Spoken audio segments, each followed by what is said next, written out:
the TV and the internet about the greatness of the Thailand and Malaysia. Thailand with its very inspiring advertisement, as we know that there are so many touching videos that we can watch. And then Malaysia with its tagline, Malaysia truly Asia. It's so wonderful. It is so unforgettable things that I have ever had in my life. So today, I believe that we are from Indonesia, especially for our students. We can learn many things together in today's activities. I have a special message to all students here. My dear friends, one day this moment will become an old memory. You will grow old. Some of you will become experts in your respective fields. And some of you will become leaders in your respective countries. This might sound naive, but today is the first step for your future cooperation to make Asia's future even better in the eyes of the world. Last but not least, good luck to all faculty members and students who are in charge of being presenters and facilitators today. And so, thank you and God bless us. Thank you, Mr. Rexel.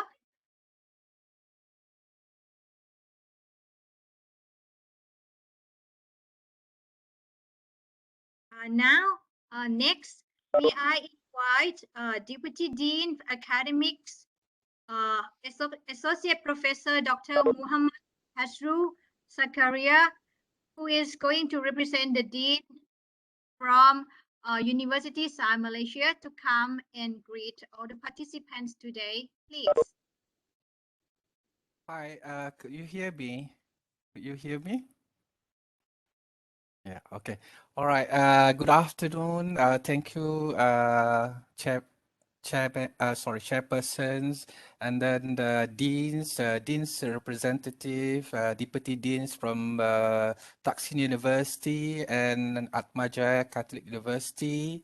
Then chairperson of English sections program, Dr. Nurul, lecturers, facilitators, and students from these three universities. Okay. On behalf of the Dean, unfortunately, the Dean unable to attend this program today since he has other meeting. But then on behalf of him, I would like to welcome all of you to this program, and I'm grateful to be here today. And great to see you from Thailand as well as from Indonesia. All right. I can't travel to Indonesia or to Thailand. I think for more than a year. Last time I've been to Thailand, to Bangkok, and then to Jakarta and Jogja. I love Jogja very much. Yogyakarta. I'm not very sure where is Atma Jaya located at. Is that in Jakarta? It's in Jakarta, Yes. right? All right, it's in Jakarta. And I wish that probably after the pandemic, I'll be able to visit this university. I would like to. Well, I think this program is a great program, and we at the University of Science Malaysia, we always encourage students, our students, to engage with this kind of program. Because we can see through this kind of program, you'll be able to communicate and to build, networking with your counterpart. And in this event is with Indonesia and as well as with students from Thailand. And probably this is the beginning, and in the future, maybe we can see each other face to face, all right? And I also believe that this program is a good program because of, we are not going to learn in class only, because we believe this is another way of learning process, right? The way how you communicate, whatever you learn in class, you can implement when you communicate with your counterpart from other countries. And I wish that in the future, this program can be expanded to other countries as well, from Singapore or from Vietnam, or probably from Asian any Asian university like Japan or maybe in West Asia, and then probably in the future also with other university in Europe, in US, etc. So this is a great opportunity for us to build the networking, for exchanging ideas, exchanging thought, and it's very good for your future. I still remember when I was a student, I've been involved with this kind of program. Other than you can travel, you can travel, but most importantly, you can know their culture, and then you can gain experience outside the class, and then for your future career, probably you'll be able to, get some sort of opportunity to work in these countries, and this is very good. I mean, you are not going to be in the local stage only, but you are going to be recognized internationally. All right. Well, I'm not prepare any speech yet because I just been instructed by the dean, but I think this is a very, very good program, and I wish to see that you're going to be involved actively later, and we're going to see the outcome later, and then it's not going to be end after today. This is just a starting point. All right. So thank you very much for inviting me, and I look forward for the next activities. All right. Thank you very much. From Malaysia, from Penang. Penang is not Thank really. you very much, Associate Professor Muhammad from Penang, Malaysia, our neighboring countries. And once again, thank you, Mr. Rexel, and thank you, Dr. Priyarat, for come and greet our participant today. Next, I'm going to give the floor. Can I say the floor? We are giving the screen to Ajahn Iris. Ajahn Iris is going to be a facilitator for activity 1. Our activity 1 today is COVID-19 situation in Thailand, Indonesia, and Malaysia. Okay, back to you, Dr. Iris. Good afternoon, everyone. How are you today? Okay, so as this event has officially started, I think it's time to begin activity 1, which centers on the theme, which is COVID-19 situation in Thailand, Indonesia, and Malaysia. And we shall be listening to student presenters from 3 universities. They're from Taksin University, Songkhla, Thailand, to be followed by the presenters from ATMA JAYA Catholic University of Indonesia, and then a presentation from University Sans Malaysia. There will also be a Q&A later after all the presentations. So I think we are all ready, and may I now call on the representatives from TSU. The floor, or shall I say the screen, is yours. Thank you so much, Dr. Eilish. So, สวัสดีค่ะ and good afternoon. สวัสดีค่ะ. So, I am really appreciated to being here, and thank you everyone for being here as well. So, let's get started then.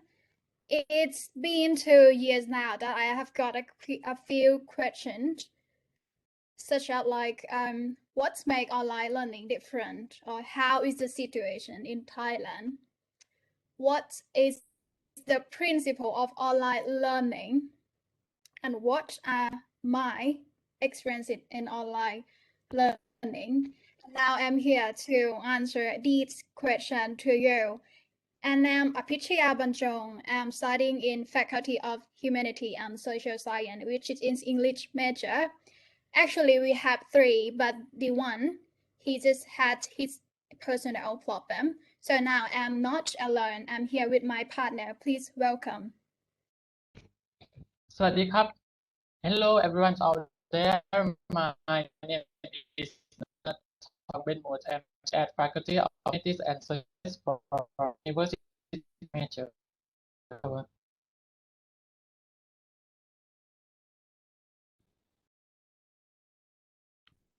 Thank you so much, San.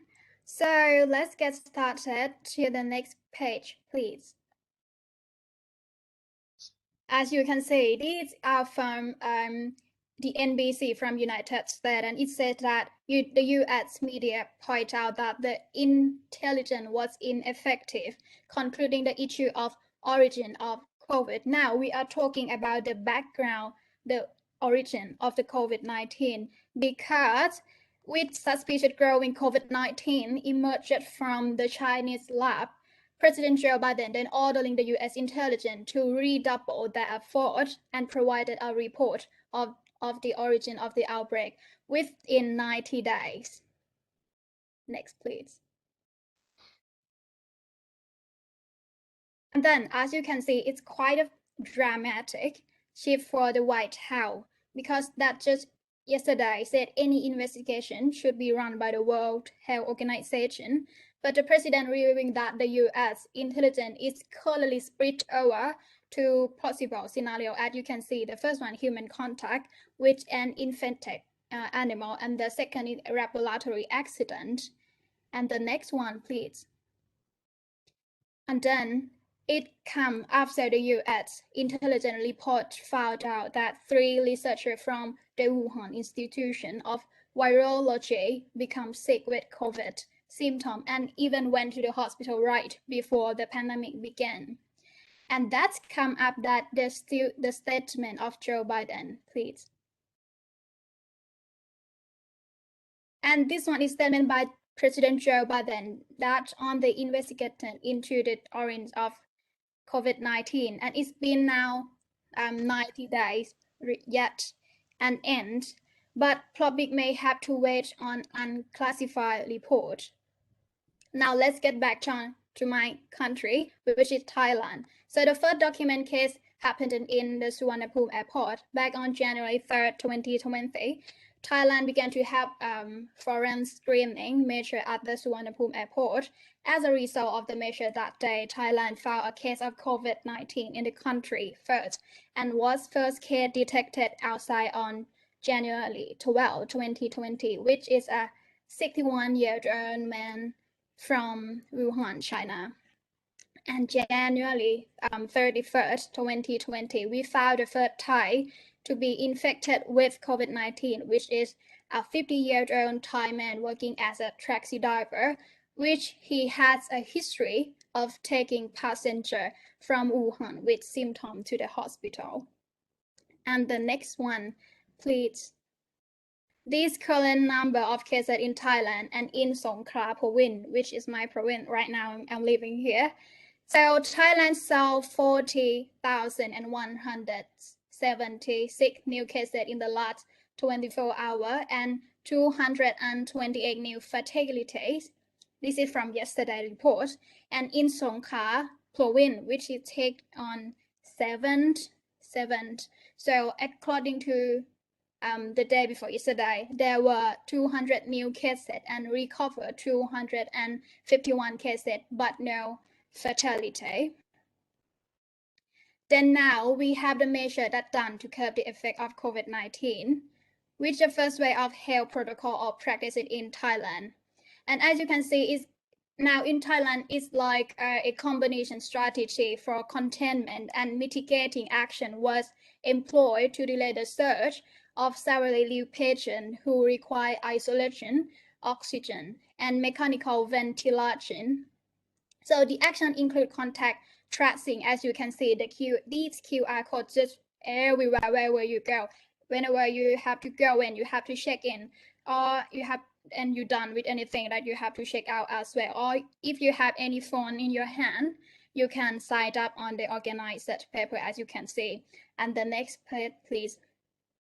The other example from us, as you can see, the left one is automatic alcohol dispenser with stand. It's kind of hand washing. You just place your feet on it and you can get your alcohol and you can wash your hand.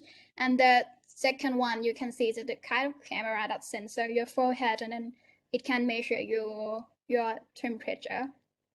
And the next one, this is kind of exclusive though. This is the mall in Thailand. It is kind of like the measure whether you are wearing a mask or not, and what is your temperature. And the second one, the right one on your hand, so this one is called the museum facet. So it just can sensor through your body and measure your temperature, basically. And the last one, absolutely social distancing. And the next one is about the measure that done in Thailand, which is economic and businesses. So Sun, my partner, will explain about this part. Thank you.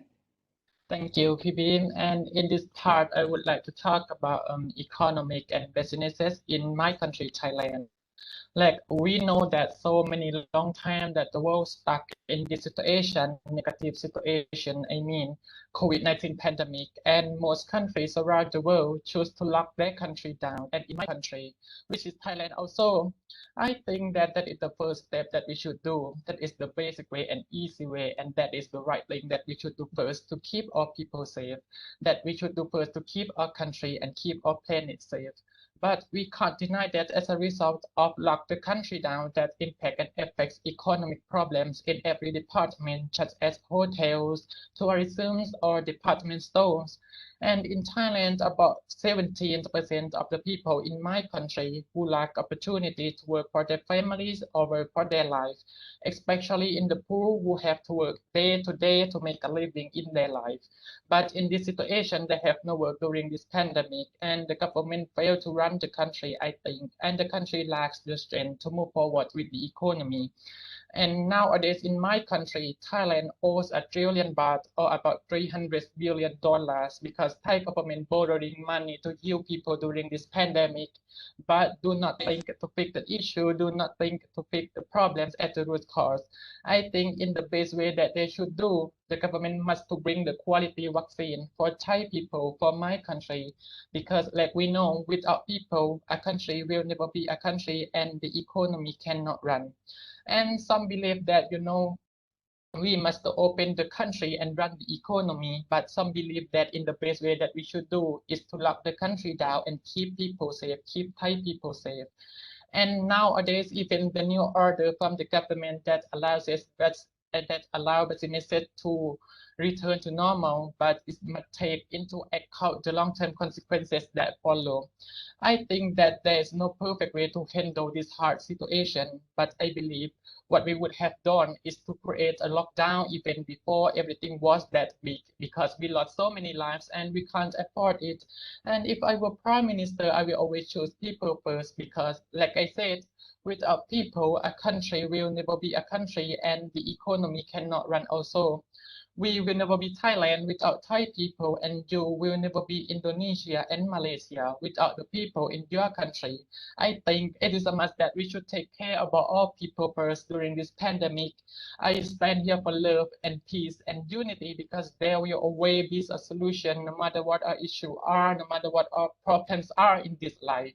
And this, I think, if we come together and do something together as people, as human, and as one united world, then we can have a better place to live in. And once the rebuilding is complete and is underway, the moral of the community will stay strong and high.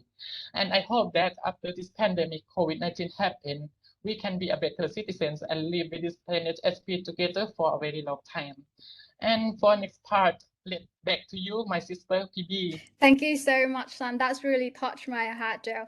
And this measure is about education. As you can say, our public higher education institution will deduct tuition fee from us in 3 steps as follows. So first step is 50% discount on tuition fee that do not exceed 50,000 baht or around $1,500.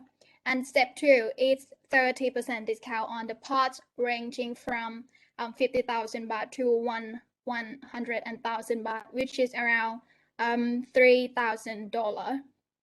And step 3, the last one, is 10% discount on parts from more than 100,000 baht or more. So the government will support this budget discount together with higher education institution in the proportion of 60 to 40.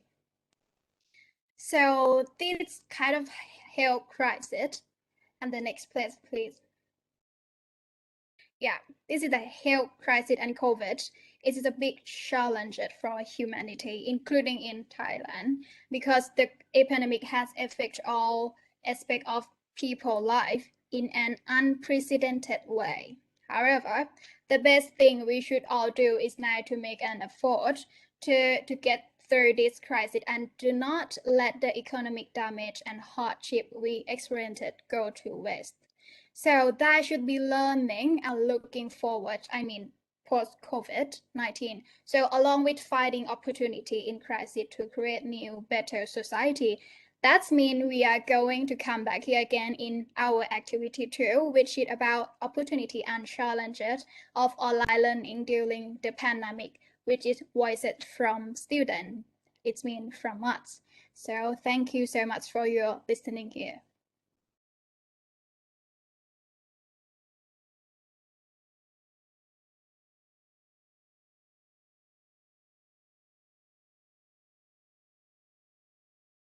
Okay, back to you, then Irish.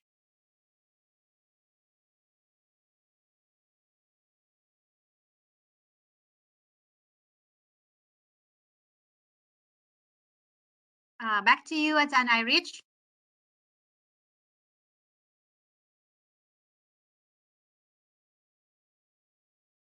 Oh, I think maybe it's raining here in Songkhla. So may I take the duty of Ajahn Iris? May I invite three presenters from ATMA JAYA University, Catholic University of Indonesia to come and present, please. And also please introduce yourself. Thank you.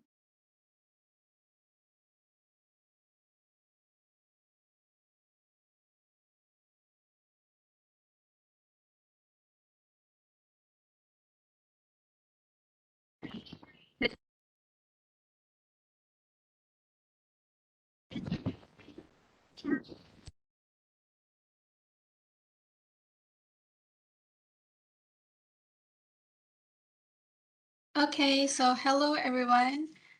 We are from ATMA JAYA Catholic University, and we would like to introduce ourselves first.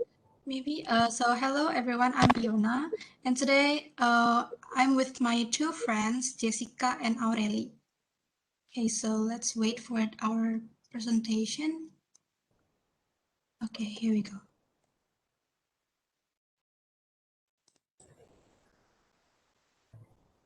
Okay, you may start, Jessica.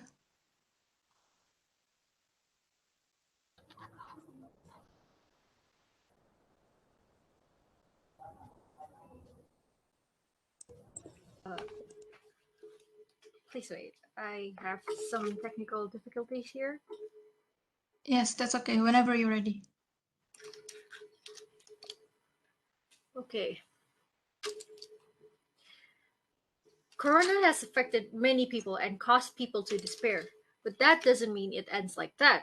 We humans always find ways to have hope and to find happiness even in sad times. Here in Indonesia, it has almost been 2 years since this enormous pandemic happened. A lot of things have changed. Many people have gotten sick and died, many offices have closed, and many lost their jobs. Even so, some people, including us free, have met new friends, new encounters, and great experiences in this pandemic. My name is Jessica, and today with me I have Aurelie and Yona. We are going to talk about the current pandemic situation in our beloved country, Indonesia. Okay, first up, we have the impacts of COVID-19 in Indonesia, which will be further explained by Aurelie. COVID-19 has surely impacted globally, and that doesn't mean that it didn't include Indonesia. Within Indonesia, there are a lot of challenges that are followed after the pandemic, which include students who are forced to do online classes at home as a way of getting an education, and also office workers who now also work from home.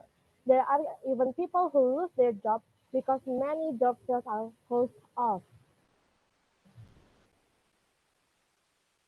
Restaurants also closed off due to the lack of profit, and to top it all off, our prideful tourist spots became unavailable to visit.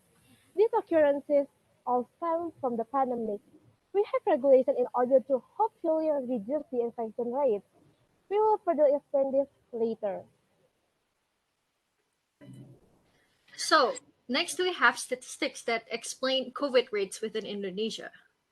If you take a look at the left graph here, due by 1st September of 2021, there have been more than 4 million COVID cases in Indonesia, along with more than 100,000 deaths.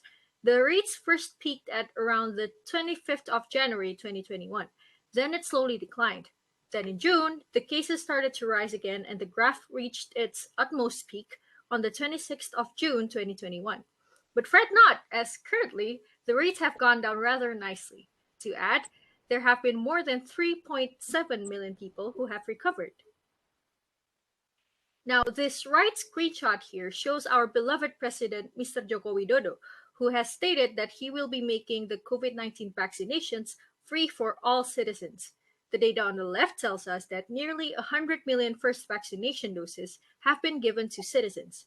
More than 35.9 million citizens have gotten their first complete vaccinations, which makes up 13.2% of Indonesia's population fully vaccinated. So what is PPKM? PPKM basically means mobility restrictions for citizens. These regulations are implemented as the result of our government solution to limit mobility and hopefully reduce the number of COVID-19 infections. The regulations are divided into 4 levels, determined by how severe the rates are at the current moment. Some of the regulations include: first, recreational spots have more limited operating hours. Second, citizens are prohibited to travel outside their respective cities. Third, office workers and students are to work or study from home. Fourth, if any citizens would like to travel by plane, bus, or train, they have to provide vaccination documents and swab test results. And the last regulation is, if citizens would like to visit malls, they must scan a barcode with an application provided by the government.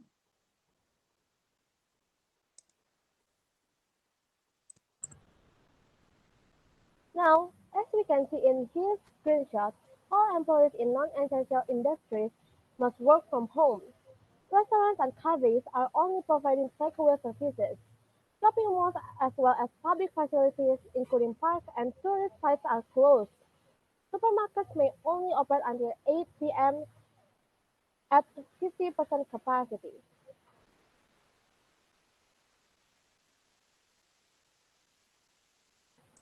But guys, besides all those unpleasant situations that a lot of people go through, don't you realize that this pandemic also brings happiness to people?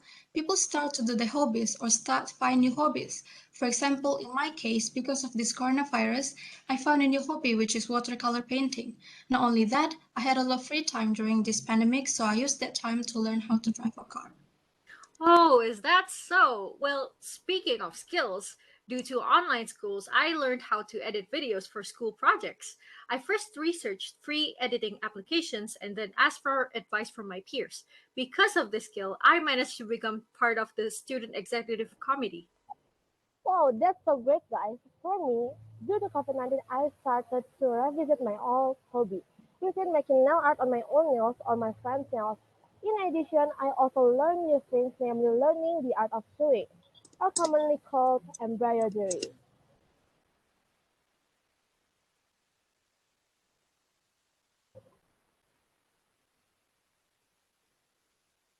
During this pandemic, our lifestyle has considerably changed. Due to our prolonged lockdown and citizens are prohibited to go outside without necessity, many have innovated new and unique applications to fulfill our daily needs. As an example, we use an application called HaloDoc. HaloDoc is an application that enables us to buy medicines and consult doctors from the convenience of our homes.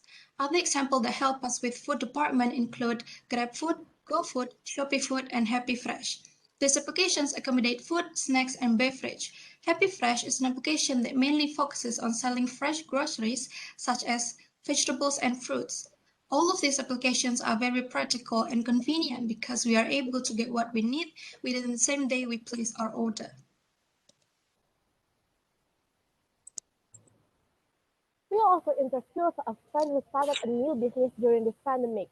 She said, online business is an opportunity to get new experiences. I was heavily influenced by my friends and family.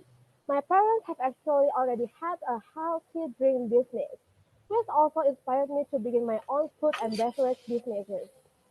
That self-made courses along with dessert. Currently, Indonesia's economy hasn't been going very well. I think that by opening this business, I can help my own family's economy. My business in this pandemic is fine because people are now more interested with buying food through online means due to often restaurants being restricted or even closed off. So, once you know, fun fact, the government is not the only one who gives help in Indonesia. Our society is also heavily involved in helping each other during these hard times. This screenshot here shows news of doctors in Yogyakarta that give free consultation services. It was also reported that there was a solidarity movement of free oxygen tube loan services and a distribution of vitamins and supplements from day to night. COVID in Indonesia may seem severe at first, but we are slowly improving and currently more people are able to be more active outside. Of course, within the correct health protocols. We hope that by hearing through our presentation, you may know more about the COVID-19 situation in Indonesia and how we cope with it. Thank you for listening. Okay, thank you very much, Team ATMA JAYA. I'm back. Sorry about that. Okay, thank you so much for your informative presentation. And so may I now invite the representatives from USM to present their report about the COVID-19 situation in Malaysia this time. Please also introduce yourself. So you can start now. Hold on, let me share my screen. Can everyone see my screen? Yes, yes.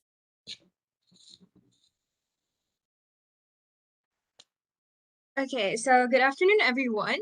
Today, we are going to talk about the COVID-19 situation in Malaysia, or more specifically in Penang, the state of Penang. So we are all students from University Science Malaysia.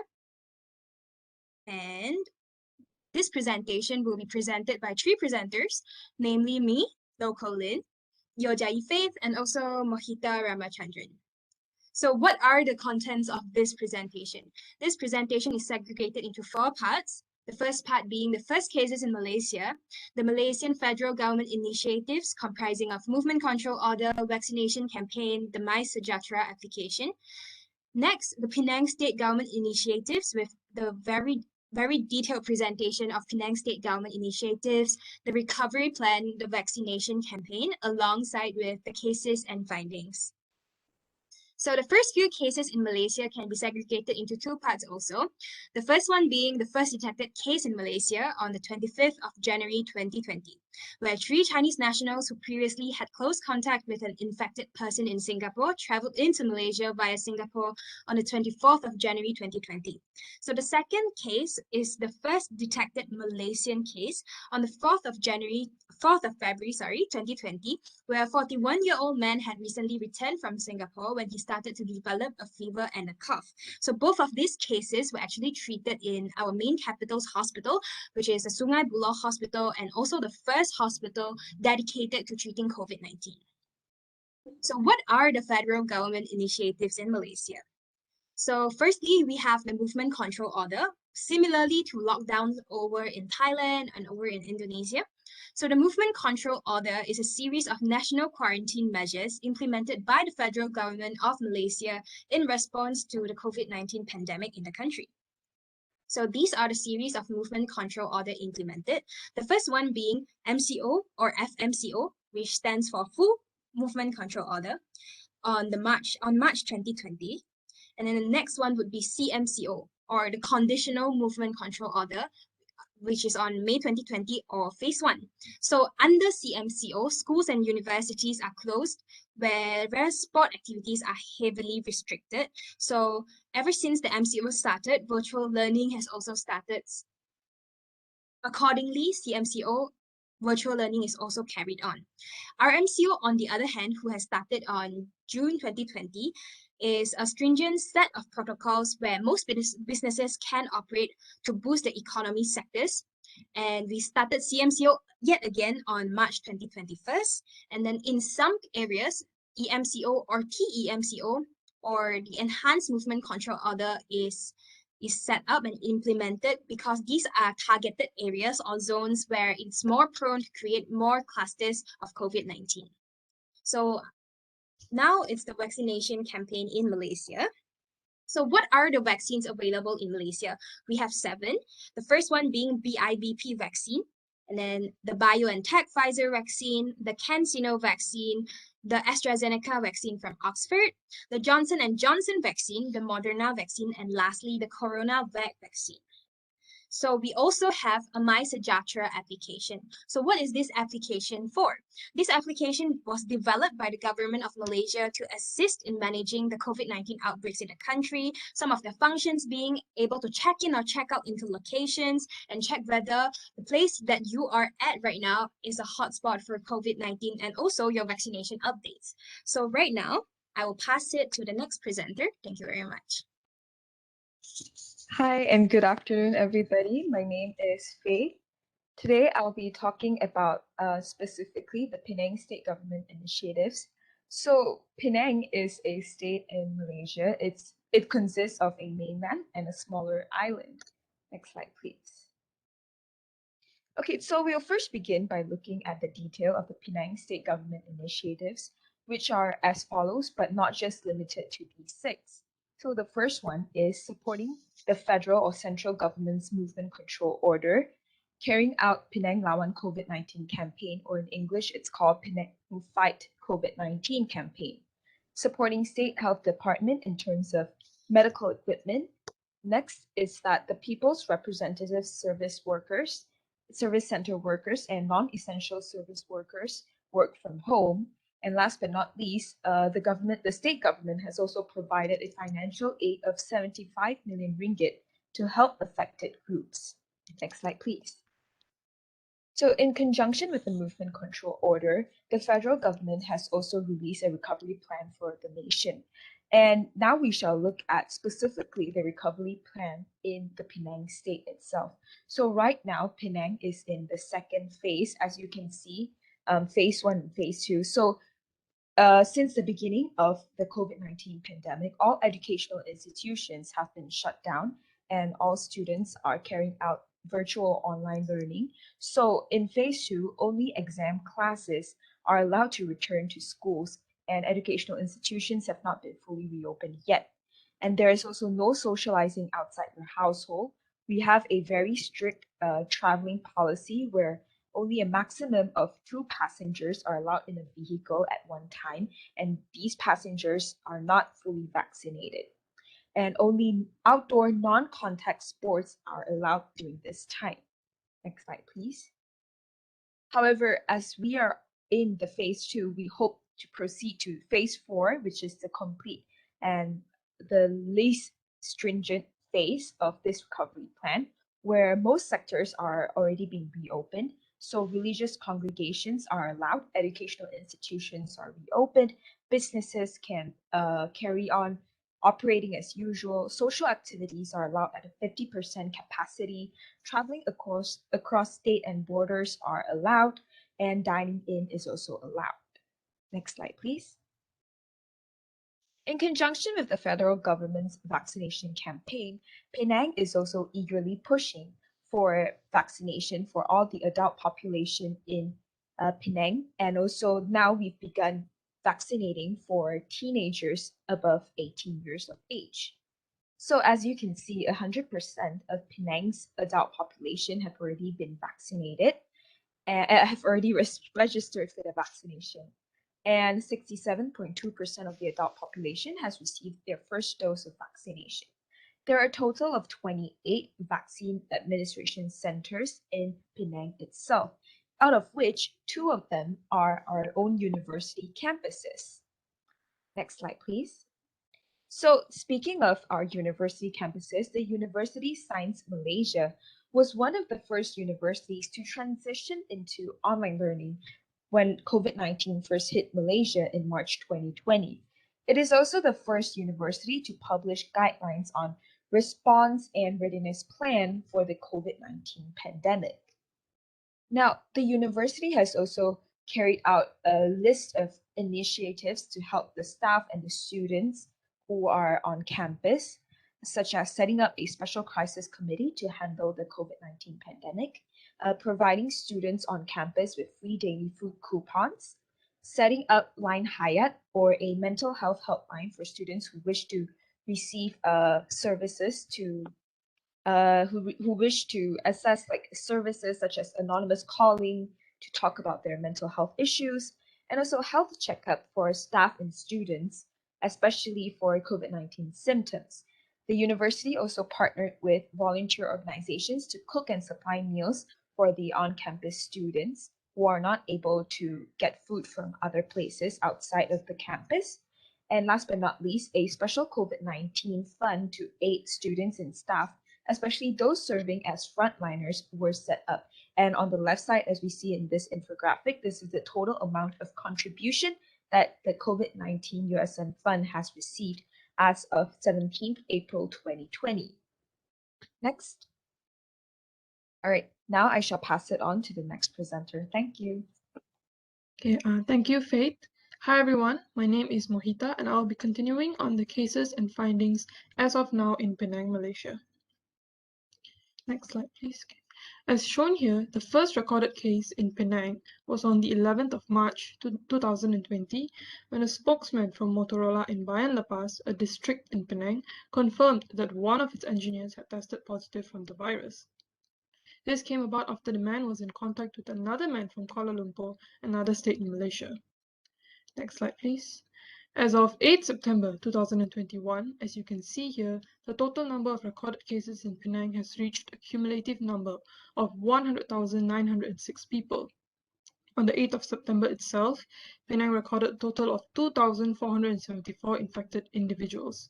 Also, 798 people have deceased from the virus so far, with 8 September recording a total of 34 deaths. Now, based on the range below here, during the months March to December last year, Penang was only recording an average of 0 to 200 cases per day, with Penang remaining as the green state for months. However, the cases in Penang have since seen a drastic jump in cases, with the last 2 months recording an average of 1,000 to 2,000 cases per day. Also, just yesterday, which is the 8th of September, Penang recorded its most cases per day with 2,474 cases. Next slide, please. Next, we will go into some of the current conditions in Penang in relation to the coronavirus. Looking into the clusters that contribute to the majority of cases in Penang, factories are causing 75% of these clusters, seeing as how Penang is surrounded by many industrial areas. The factory clusters have been stagnant as well, with no improvement whatsoever, as shown here, with the months March to May recording the same percentage as the month August. Next slide, please. Moving on, the ICU beds in Penang have also reached 100% usage and are facing difficulties catering to new patients coming in every day, as recorded recently in August. And finally, businesses in Penang have also been severely affected, with historic hotels as well as businesses like clothes stores and bookshops closing down. This indirectly affects the GDP of Malaysia as well, seeing as Penang is one of the states that heavily contributes to the Malaysian economy. Next slide, please. To conclude, right now the cases in Penang have spiked due to mass screening and testing in the state. With that in mind, we hope there will be an increase in the number of people getting vaccinated and to see a decline in cases in the next few months to come. Next slide, please. And here is the list of sources we used for this project. And that will be all from us. Thank you. Okay, thank you very much again for your presentation. It's another informative presentation, this time from TSU. Team USM. And so at this point, the forum is now open to your questions or comments about the presentations. You may turn on your microphone or write your questions in our chat room. But in the interest of time, maybe we will be entertaining just 2 to 3 questions from the audience. Anyway, you have a chance also to discuss some points later in activity 3. So go ahead. If you have questions for our presenters, please turn on your microphone or use our chat room.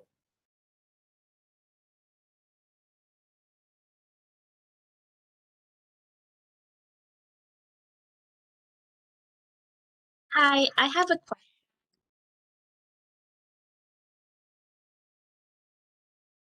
Can you hear me? Hello. Yes, we can hear you. Okay, this goes for the TSU University. So recently I saw a TikTok trending that apparently in Thailand you can purchase vaccines through Shopee. So is it true that you guys can purchase the vaccine, arrange the vaccination date and center using the online platform Shopee? No, I don't think so. I think that one it would be the ATK or the thing that you just check whether you are infected or not. But I think now there is no vaccine that shopping that to be bought in their online platform. So I just knew it from you as well because personally I do not using the TikTok, and this is a great interesting question. Thank you. All right, thank you for clarifying. Okay, thank you. Who else has another question? Hello, excuse Sure. me. Okay, I would ask you guys from ATMA JAYA, do you think what is the level of your government's potential to cope or encounter with this COVID-19 pandemic situation? And please you give some of the policy or some help that you think is the most effective. Thank you.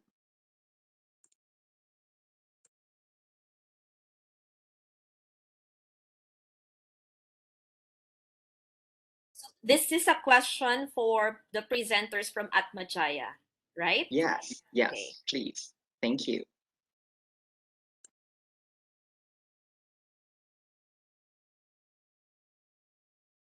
I'm so sorry. Can you repeat the questions? Your voice is not quite clear. Sure. Okay. Do you think what is the level of your government's potential to cope or encounter with this COVID-19 pandemic situation, and or maybe you give some of their policy or some help that you think is the most effective? Yes. Okay. Thank you. Okay, so from us from group, I think our government already tried their best to, cooperate and make the regulations so Indonesia have the better situation during this pandemic. And in the presentation also already mentioned that we have PPKM regulations, PPKM regulations, if you heard about that.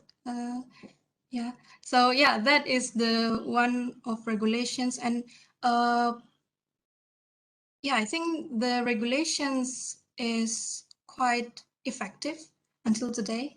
Yeah, because of that specific regulation, as I've mentioned in the presentation earlier, also the rates have gone down really drastically since the peak, and that's because of the regulation. So we believe in our government. Okay, thank you for your Is answer. is that answer your questions? Is that answer Pardon? your questions? Yes. Okay.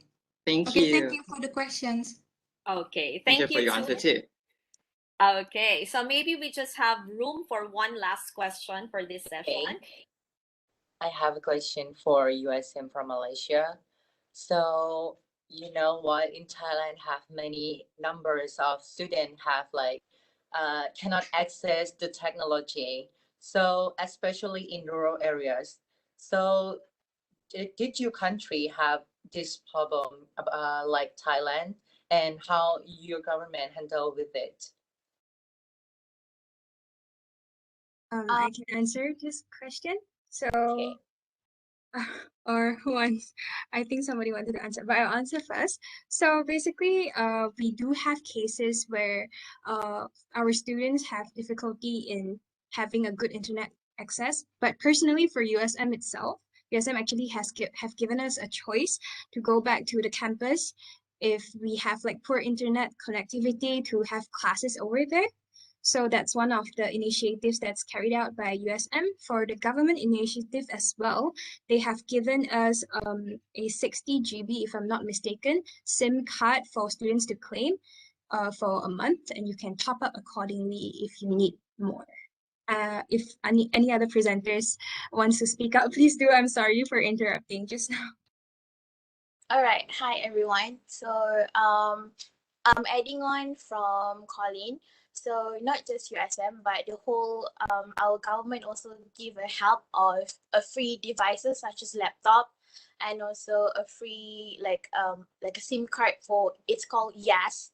It's one of the platform of the internet that's called YAS. So like most of the students got that one for free, and also devices such as laptop for free. So that is one of the alternatives that our government provided for all the students that didn't have, how to say, that unfortunate enough to have those things.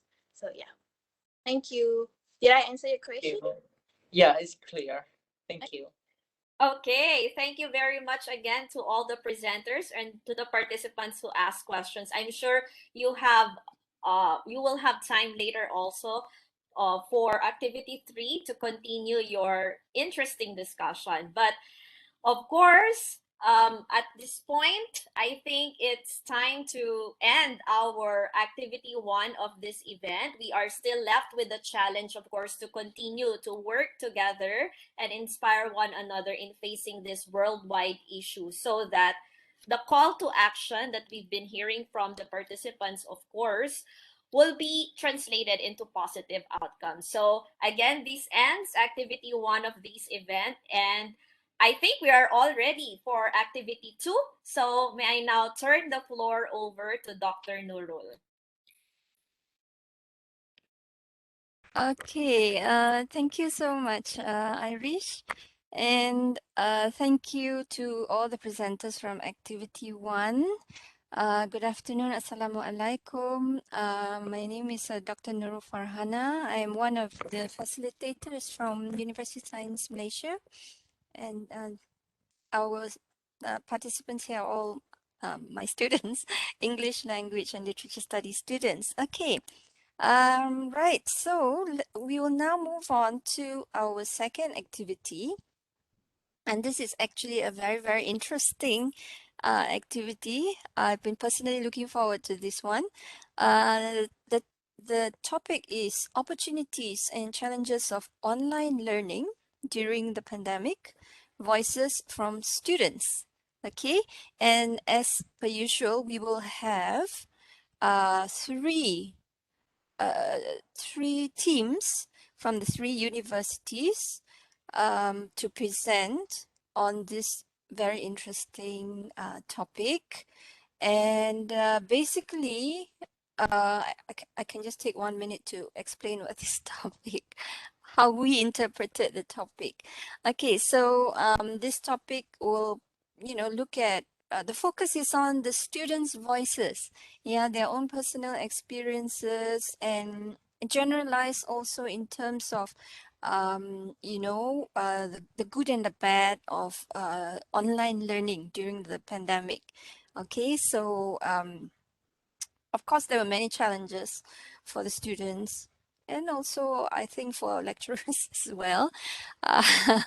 But of course, it's 2 sides of a coin. There's always, I don't know, do I dare to say, a silver lining behind every cloud. But let us hear from our students as they tell you, they share with you about their opportunities and challenges. Okay, so the first team, according to the schedule, we will begin with voices from USM students.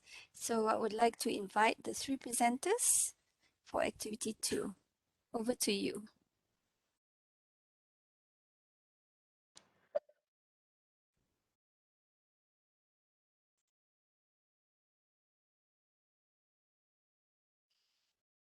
Hello everyone, can everyone see the slides? Yes, Yes. Okay.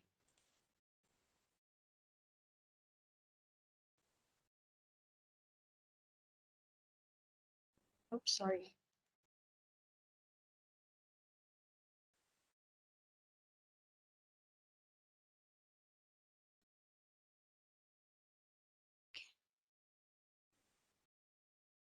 Can everyone hear me? Hear my voice? Okay. Yep.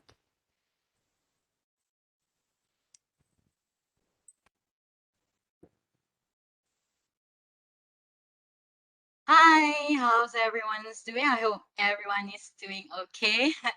Hello and assalamualaikum everyone. My name is Nini Zat Alia, and together with me, Miss Sangari, you can introduce yourself. Hi everyone, I'm Sangari. I'm majoring in English from USM. And also have Miss Nadine. Hi, I'm Nadine. I'm also majoring in English literature in USM. Okay, so we are from UCT Science Malaysia.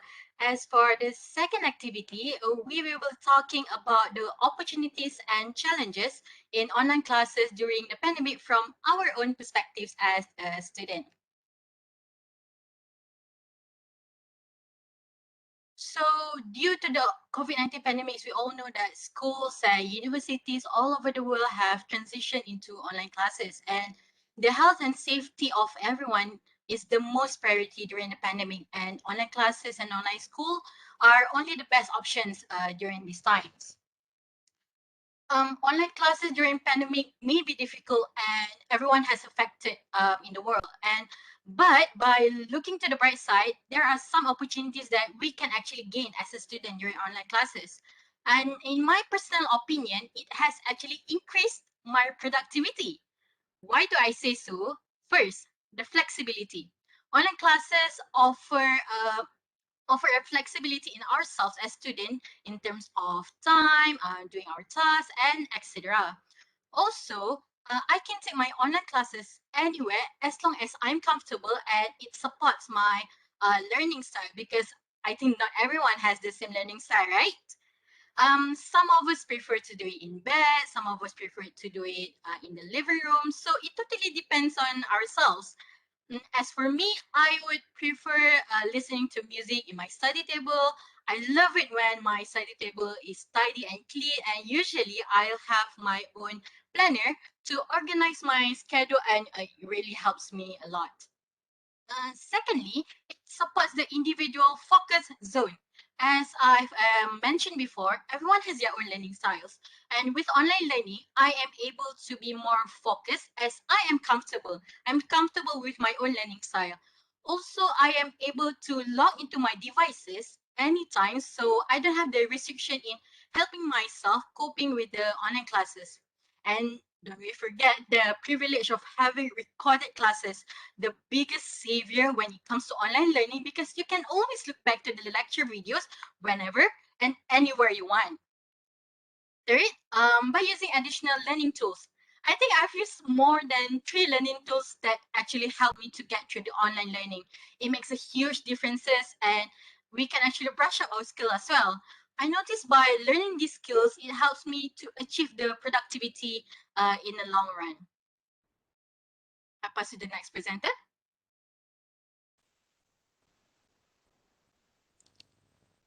All right. As we all know, online learning during the pandemic has also given us the opportunity to learn new skills. I think the presenters from ATMA JAYA has already touched a bit on this. So during online classes, making presentations, infographics, and animations are a very important part of our learning process. Hence why we do need to brush up our skills on creating and editing. So throughout the 2 years of online learning, I think I have tremendously improved on using apps such as Canva, Filmora, and many more to help me edit and create. And to be honest, it was very hard at first to adapt to it, and it was very stressful because um, from my experiencing my laptop almost crashing multiple times when exporting a video, or the perfectionist in me who just couldn't stop adjusting the text when I'm editing a poster. So this kind of skills, I know that will not only help me now, but will also prepare me for the future. So for example, I might have to use these skills for work later on in life, or imagine having a next pandemic. And maybe one of us, who knows, would then become a lecturer and would have to teach our students online. So I think this approach would be handled very easily by us, as we have already experienced going through a pandemic. I'll pass the next presenter. So when we look at the bright side of things as well, the communication between lecturers and students have also improved greatly. So most of my lecturers understand about the increased amount of workload that we have. Some of them even allow us to choose our own deadlines, which is pretty cool. It's awesome to have a better state of mind whilst doing our assignments, all thanks to these wonderful lecturers that we have. Not only that, the awareness towards mental health issues faced by the students have also improved tremendously. For example, my friend touched on this topic just now. Line Hyatt is launched. It's a free anonymous listening service which is launched to help USM students cope with various mental health problems, especially in the midst of this pandemic. I'm sure each and every one of us had so many mental health problems. We feel depressed, we feel lonely, we feel anxious, panic attacks and everything. So this kind of platform really helps us as USM students. Our lecturers are also extremely caring, outgoing, and fun-loving people that I would really love to meet up with when we enter campus soon. As you can see here, that's a screenshot of the last class with one of my most favorite lecturers. We are truly blessed to have such understanding and kind lecturers like them. It was truly an amazing experience studying with them. I don't feel super stressed. They make it all seem so easy. That's all from me. I'll pass it to the next presenter. So I believe that in everything that we have gone through the online classes, I believe that we also have some challenges, and online learning has been a challenge for some people, including myself. Many people has lost their jobs and it has affected their financial situation. In my personal experience, I have encountered my friend who is having difficulties in coping the situation. In online learning, devices are important and essential, but not all people are privileged. And as for my friend, she has 4 siblings and only 2 devices at a time. Imagine when all the siblings are having classes, not all of them are able to enter the class at the same time. So in this case, we have to understand that not all people are able to afford extra devices. As for my friends, her parents lost their job through the pandemic and it affected their family as an overall. Because we are using internet most of the time, even this situation has affected me. Before this, I think we all do, we use internet for social medias and entertainment mostly. But for now, since everything is online, I had to upgrade my internet data to the much expensive ones to make sure that I have sufficient data to last me through the month. And since we are at home and not going anywhere and we cannot go anywhere, we have no choice but to learn at home. I remember during the first few months of the pandemic, I had difficulties in learning online because I'm not used to it.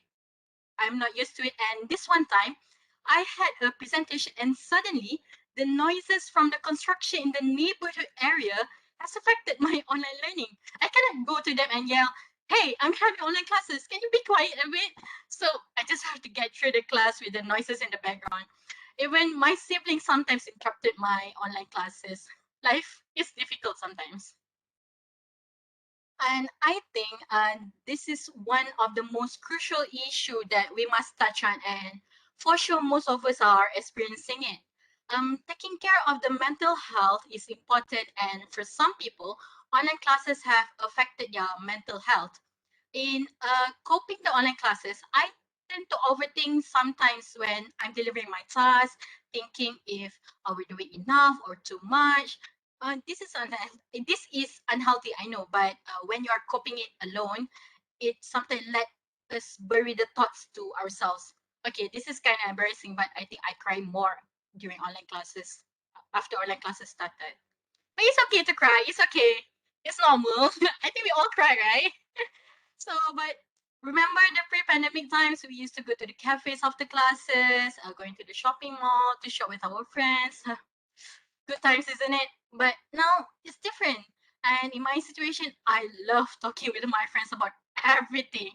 But being far from each other and not being able to meet our two different experiences, and by talking on the phone is two different experiences, and not everyone is comfortable talking about their problems with their family members, and some are much more comfortable talking about it with their close friends. So with the whole socializing thing, sometimes it does make me feel lonely, and some students may have the feeling of isolation, and the feeling itself can make them feel lonely, and it leads to depression. Of course, we don't want all this to happen, but we cannot control it, right? So let's give each other a virtual hugs, and don't forget to ask our friends, our siblings on how they're doing. Okay? Give each other some love, and support each other to go through the situation.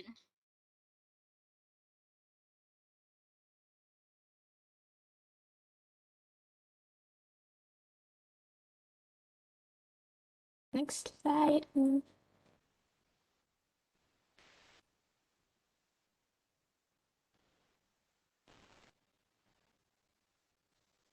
Next slide, please.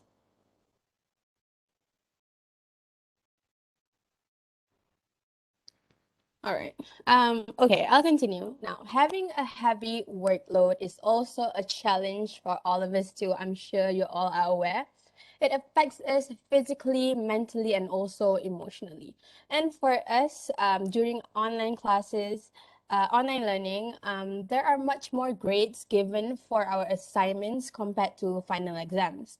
Hence why I find it very difficult to find a balance between studies, assignments, and also the social life, like staying in touch with my friends, maintaining a healthy relationship between them, and on top of that, also having to do house chores at home, like for my mom and my family, and helping around the house. And it makes life more harder than it already is.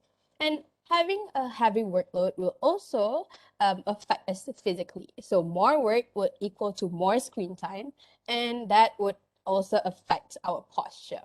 And of course, it will commonly lead to back pain and also headaches. So the ones you see here were my best friends during online learning. I mean, it is still going to be my best friend for the next 1.5 years, I think.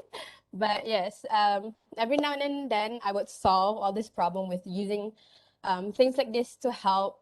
And I would shift my positions to make sure I'm not stuck in the same position for a long time. And I also bought a laptop stand. I'm sure many of you have watched TikTok and, become inspired and to make my posture better. So yes, I'm still trying to make sure online learning does not make me a 70-year-old that's living in a 21-year-old body. And mental exhaustion will also, come with everything that comes with this. And because of the pandemic, it's hard to go out in the sun and have some fun and release just stress with your friends because all of the movement control orders and the SOPs that have been imposed. And of course, we too would like to stay safe, right? So yeah, next slide.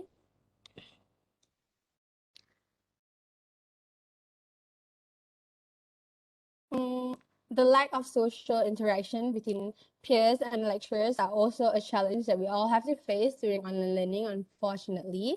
And when it comes to online learning, not everyone will have the privilege of having good connections or mics and webcams that work perfectly.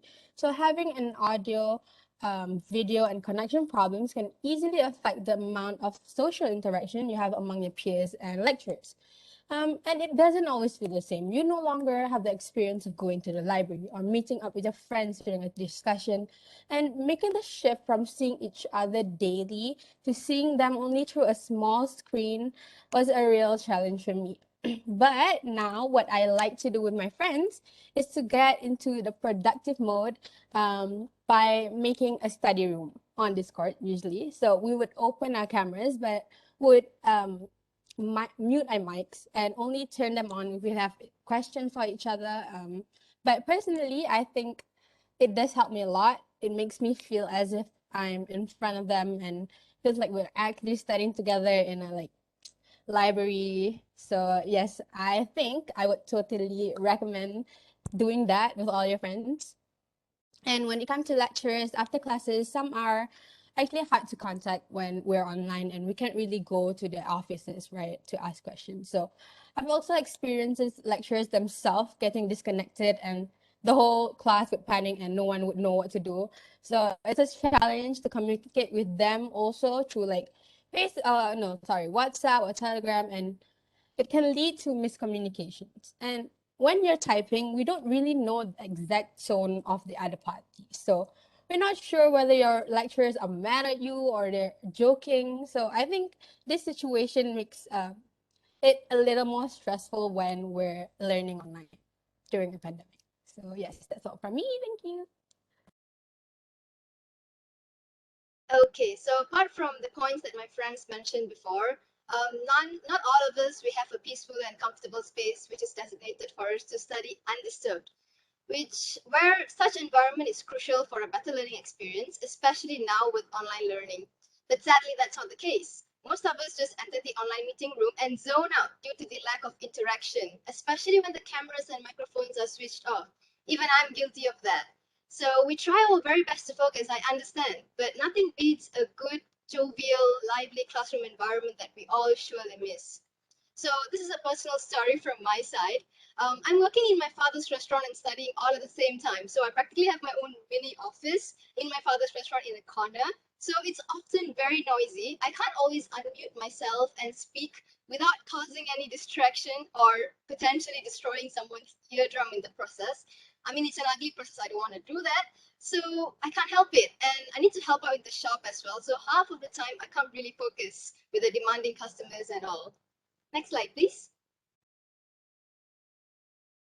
Now, this one, we all know how frustrating it is when our team members don't respond in the group chats, especially when it's a group work. At home, we can't meet up face to face and have discussions as most of us have different schedules and responsibilities.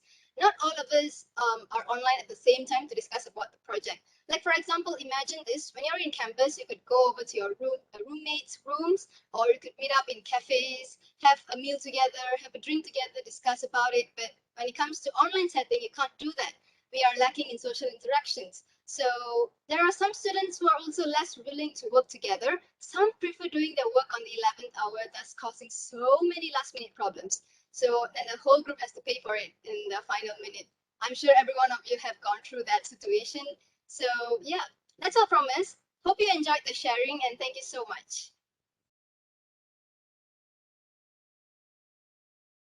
Okay, well, thank you very much to the USM team. A lot of personal stories were shared. So let's hear from the second group. So I was so caught up with your presentation that I forgot who is the second group. Is it JAYA. ATMA JAYA? Yes. Okay. Sorry. Okay. So now I would like to invite the team from University ATMA JAYA to present on your online challenges and opportunities of online learning. Okay, over to you. Yeah, thank you, Dr. Nurul. So let me share our presentation, class.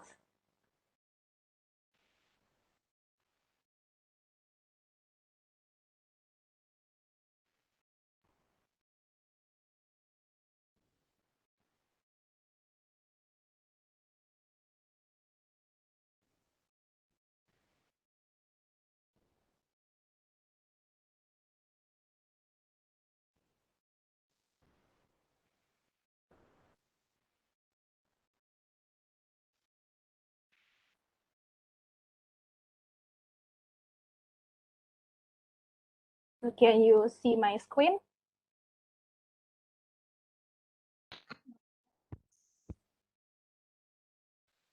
On my screen, it just says starting to share. Okay, there you go. Yes.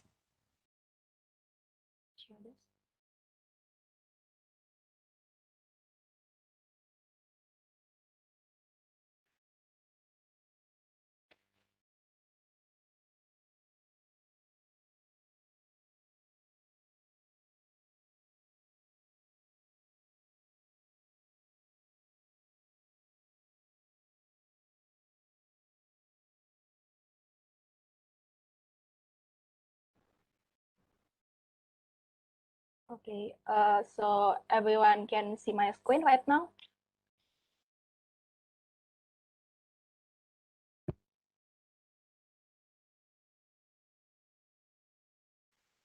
Hello? Yes, we can see. Okay, okay, I will start. Hello, good afternoon, everyone. Thank you for the opportunity given to us. Before we start, we want to introduce ourselves. I'm Maria Amanda Adiodata. You can call me Maria. I'm on third year studying elementary teacher education. And these are my friends.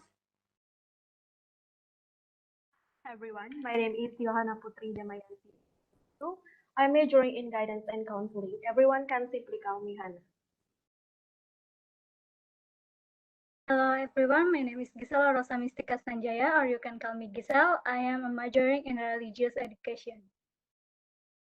So we are from ATMA JAYA, Catholic University of Indonesia. So in this session, we want to share about opportunities and challenges of online learning during a pandemic based on our experiences. Besides our experiences, we also took a survey from a total of 63 respondents from various majors in our university to know how they react or adapt with online learning, especially during a pandemic.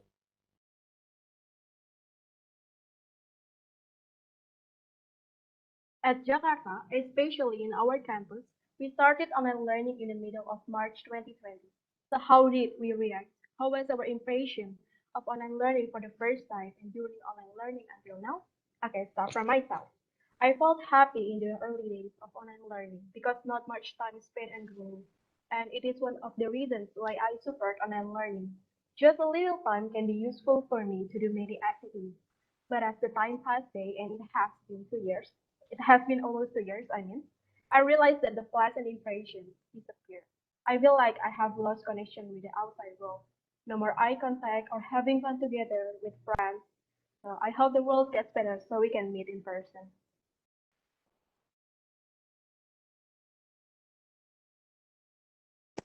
My first impression as a new student in first year here, I'm a bit worried about adapting to the new ways because I rarely use online learning application and was confusing to adjust to as we had not been prepared through simulation or practice beforehand. Another struggle is that when I have so much thing to ask about the course, but I don't know who to ask and ask them. Yeah, so for me, I never used an online learning platform before, such as Google Classroom or Microsoft Teams. So I'm a little worried about whether I can use it well or not. I thought this online learning will run for a while, and turns out this is working till now. At first, I was awkward because I never used an online learning platform, but now I'm kind of used to it. Besides being worried, I was also a little happy because I didn't have to come to campus. I didn't have to take the bus. I didn't have to pay for the transportation. It saved time and saved cost. But after online learning has been going on until now, I kind of miss meeting friends, chatting with friends, face to face, not so virtual. Sorry, there's trouble in my screen.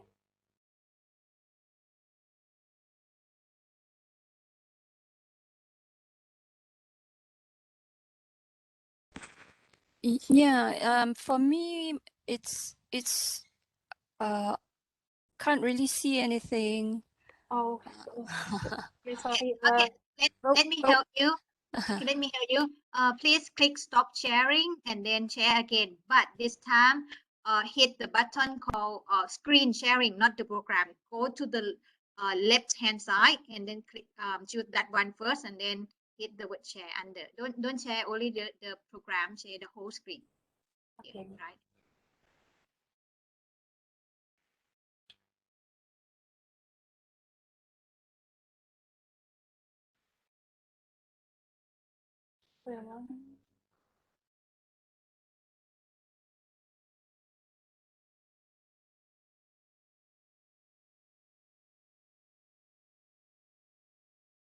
So, is there any differences?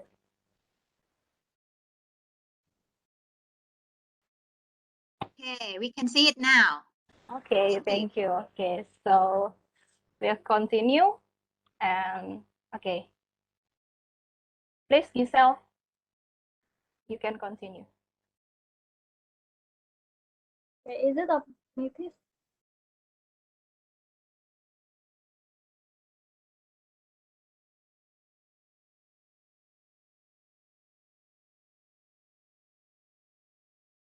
Opportunities. Okay. This pandemic situation brings many positive experiences and opportunities that can be easier to obtain and implement than offline learning. University have put in so much effort to make this online learning a success by engineering students in positive way. An example is students have learned that physical distance and isolation have allowed them to meet other virtual and to create extraordinary friendship without ever meeting the other. Another good thing, it is easier to share research and provide real-life example how to handle things differently. Based on our survey result, there are 35 of 63 respondents, or 55.6%, easily interact during online learning with lecturers and their new friends.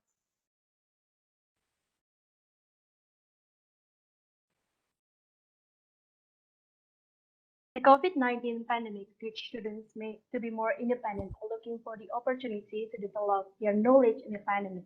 COVID-19 has restricted human movement. However, opportunities exist that are beneficial for student self-development. A lot of time at home gives students the opportunity to learn more than just learning in the classroom, especially for those who have online learning facilities. Based on our little survey, there are 51 respondents from 63 respondents who have adequate facilities. Students with great facilities have more opportunity to be productive by joining online activities. One of the examples, there are free webinars out there that are held by professional institutions. Webinars are another way of gaining knowledge by listening to others' point of view about the material. The question is, do you want to join the webinars?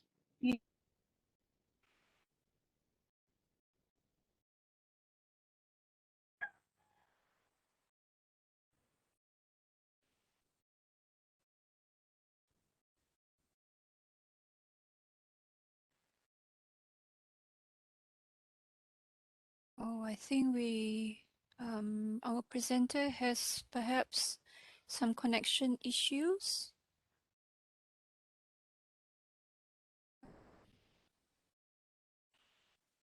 Anyone from ATMA JAYA, can you hear me? I can hear you. Yeah, the presenters. Okay, so I will continue the Hannah's presentation. Thank you. So, doing webinar. Yeah. Hello, Hannah. Can you hear me? Yes. Okay.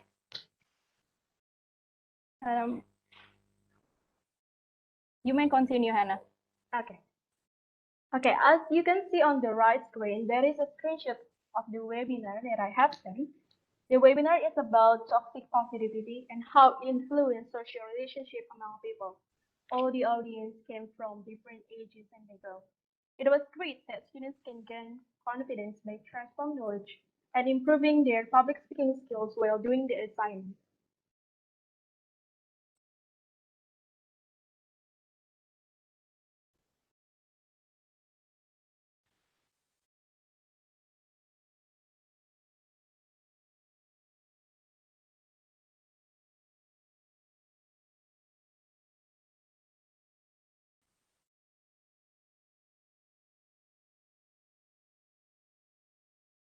Sorry,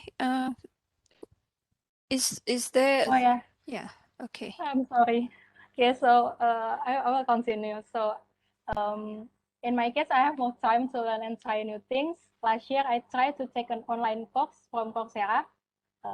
ATMA JAYA collaborate with Coursera, so I had the opportunity to try studying at Coursera and get a certificate for free. And of course, I also had the opportunity to join this virtual student mobility activity as well. And also, according to our little survey, 76.2% of respondents share the same or similar experience with me. During the pandemic, they actively join activities besides learning activities in universities, such as online courses, webinar, or organization or even committee.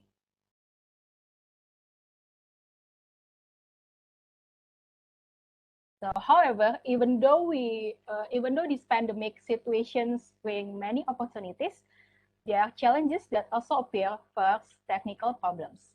We cannot deny sometimes these technical problems occur and disturbs our online activities.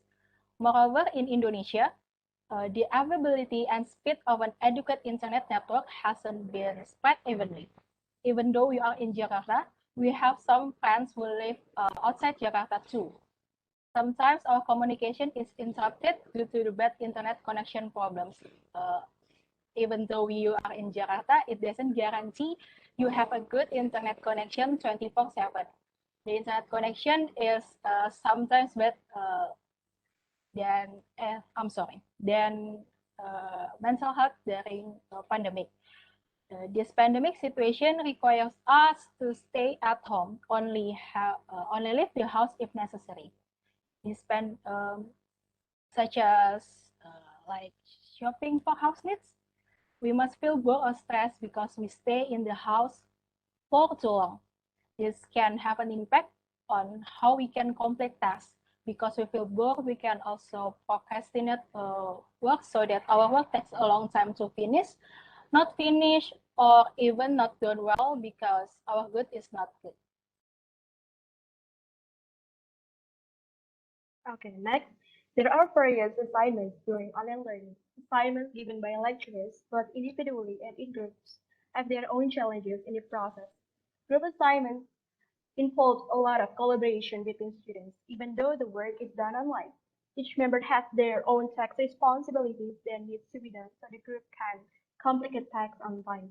Unfortunately, online interactions make it possible for individuals not to carry out their responsibilities.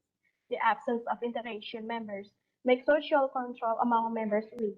Members can just run away or ghosting from their responsibilities they should have done in doing the task. This often shows in procrastination and avoidance behavior that they can easily do while doing the assignment. The condition of online learning is a challenge for each student to be more responsible for everything they do. This is not about how good the results will be after the assignment submitted, but how students shape their own quality through the tasks and responsibilities given during online learning. Okay, next, online learning is described as learning experience using various electronic devices like computers, laptops, smartphones, with internet availability in synchronous or asynchronous environmental conditions. Many universities have implemented numerous creative strategies to combat the crisis, using various software or applications to take online courses. But one of the biggest issues that impact these online learners is poor time management. Lack of schedule, too many distractions, and multitasking can lead to poor time management. Sometimes, students find it difficult to focus sustainably on their studies.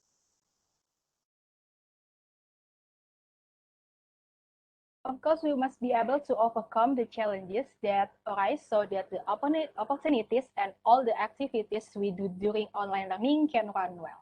So, how to deal with it? First, time management. Second, doing your tasks with the interval of rest. And third, chit-chat with friends. So that's it from us. You can follow us on Instagram too, our faculty Instagram, FPB UAG J, and our Instagram too. Thank you for your attention.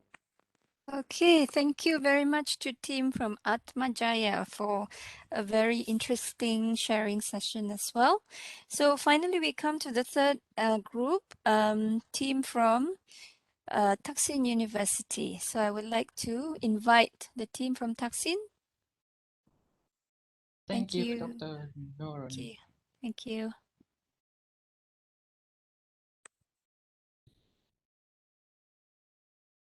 So please kindly welcome to our activity that is about part 2. It's about opportunities and online challenges of online learning during the pandemic. And that is a voices from students. So you know that when I was still in high school, I tried to imagine how amazing when I started in the university. It would be wonderful, amazing, and special time to be with friends to learn and grow. But unfortunately, it's not like I thought when the world faces COVID-19 pandemic. As a second-year student, I had opportunity to study in the university classroom just only the second semester of last year when I was freshman. And the COVID-19 pandemic affected Thailand, and the government has ordered the country to be locked down in every department, and including education. And it's not just about Thaksin University, but also over the country. And they have to manage learning and teaching, in an online platform. And I think which is a challenge of the university because there must be a variety of teaching and learning channels, just at Google Classroom, Google Meet, Zoom, or web application.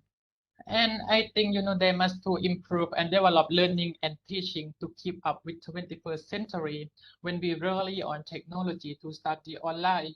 But is that not that online learning is good in every way because they come with the pressure and challenges in online classroom and that we need to use techniques to study with them. And in this part and in next part about some technique that you can use in online classroom. Please next to you, PB. Thank you so much, Sun. And here we go again. And this you can see on the meme. It said like take online class to raise its hand for help. Absolutely not just to asking the question or answer the question to the lecturer. So these three student technique used by us, by student, and practice it in online classes. So let's go to the first one. As you can see on the meme, that's our secret. There is no plan. No, absolutely, it should be have a plan. So get organized.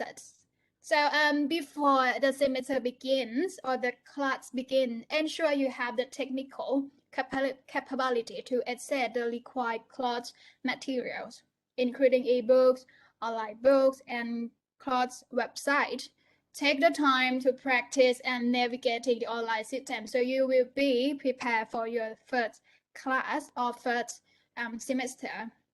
This way, you can focus on learning instead of struggling in to log in 5 minutes into the lecture. And the second one.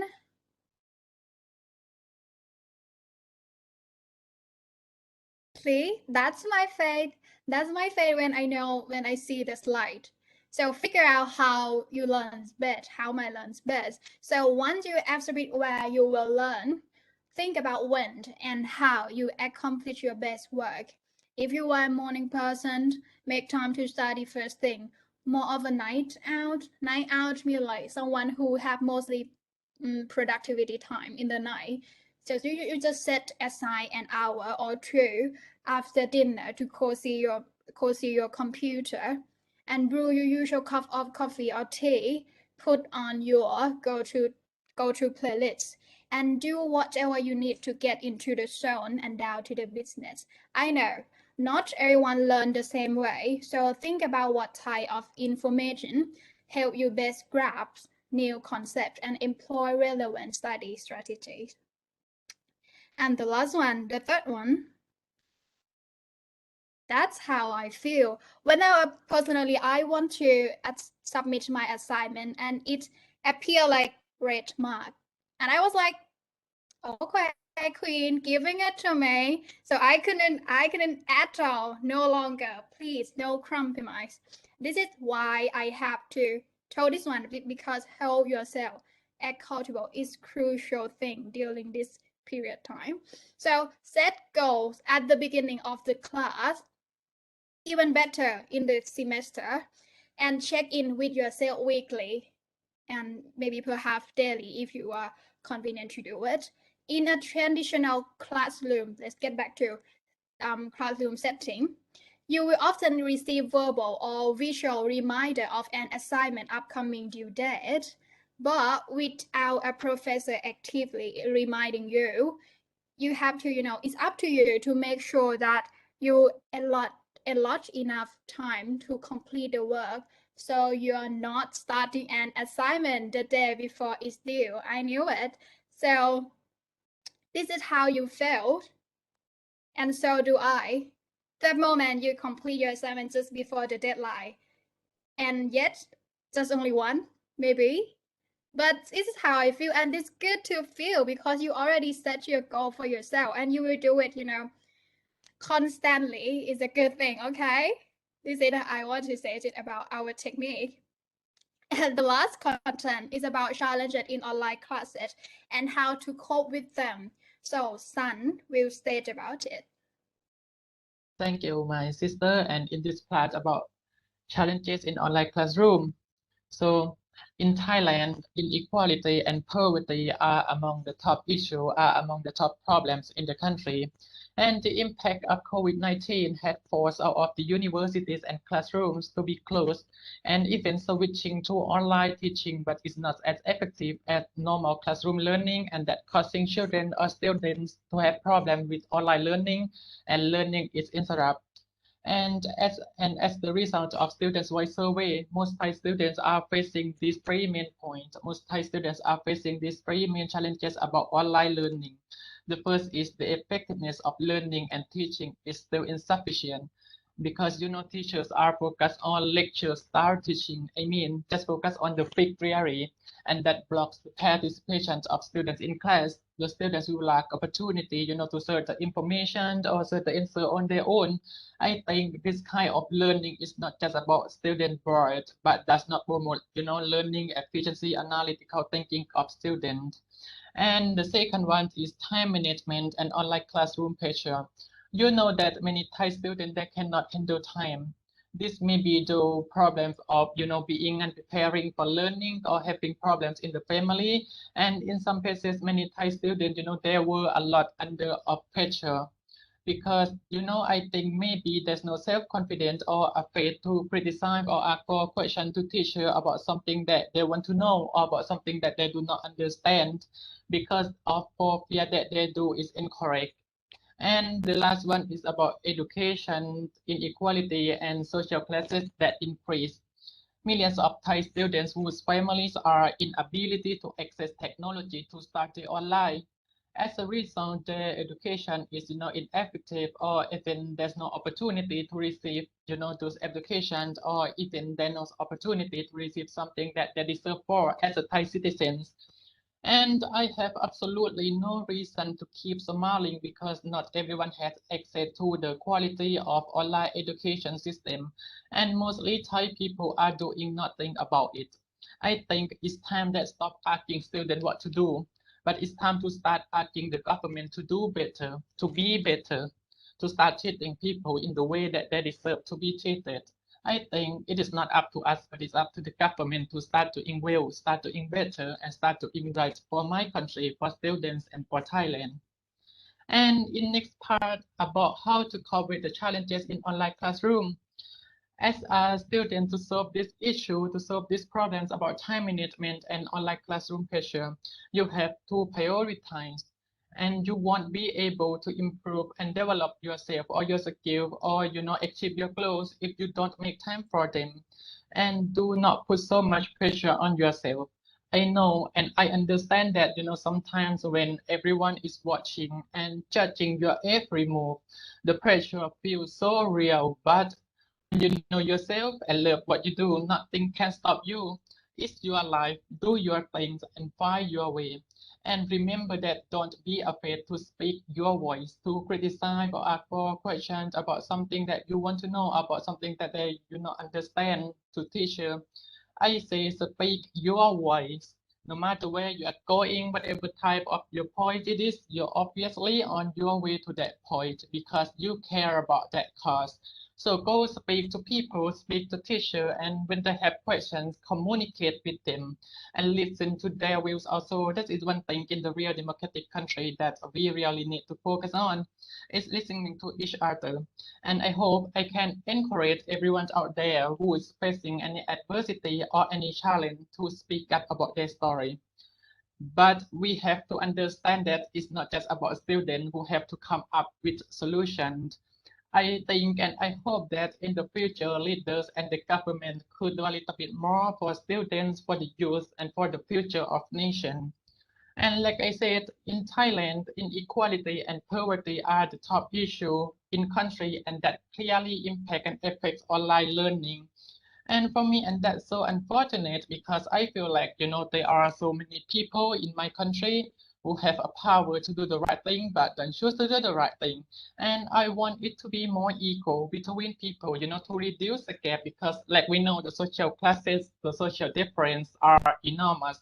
And when so, people can afford to live a better lifestyle, then they can improve from within, they can improve from a small area, from a small family, and then they can improve the whole nation. Because Thailand has so much potential, but we need to work together. Someone who have a lot that need to give back to the society, to students, and to my nation, Thailand. Because like we know, students are important because students are, the future. The students are something that we have to invest in because they are the one who gonna look up for the earth that we live in.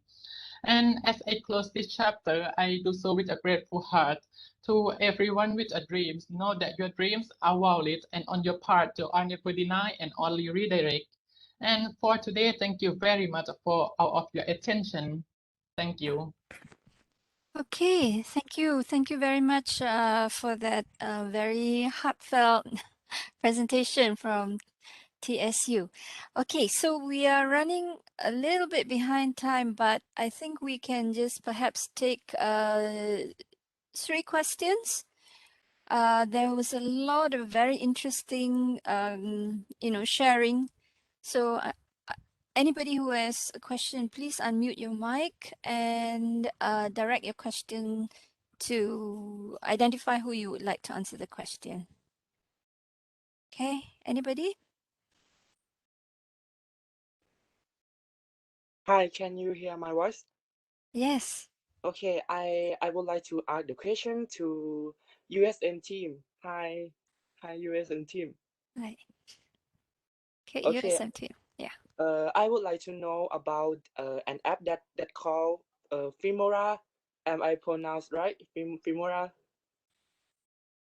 Okay, I want to know what it is used for and it is free. It is free. Thank you. Sorry, the app name is Filmora. Filmora. Okay. Are you asking if Filmora is free? Yes, Filmora. Yes, and it what is is it free. used for? Yep, it is free. Same goes to Canva. It's like Canva. It's not like Canva. It's more to editing your videos instead of posters. Okay, thank you so much for your answer. Okay, thank you. Thank you for that question. Okay, any other questions? Hello, can you hear Hi. me? Hi, yes. I have a question for JAYA. Okay, ATMA. Okay, if the COVID-19 situation get better and the student can study on site in classrooms, what will be the measures to protect the safety of the student? Okay. ATMA, what safety measures will be undertaken for students when the time comes to return to classroom for face-to-face? Anybody?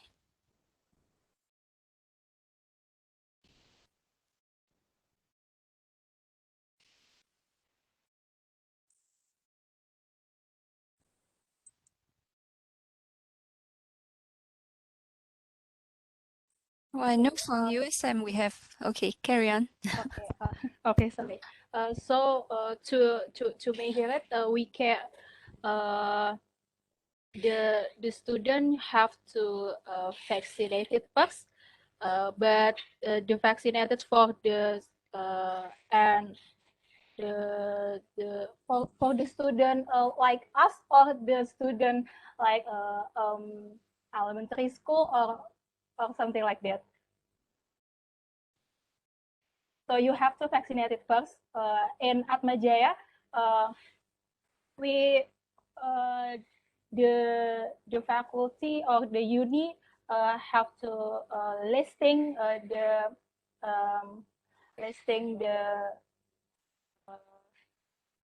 testing the student first. Are you vaccinated? Are you full vaccinated or not? Just like that.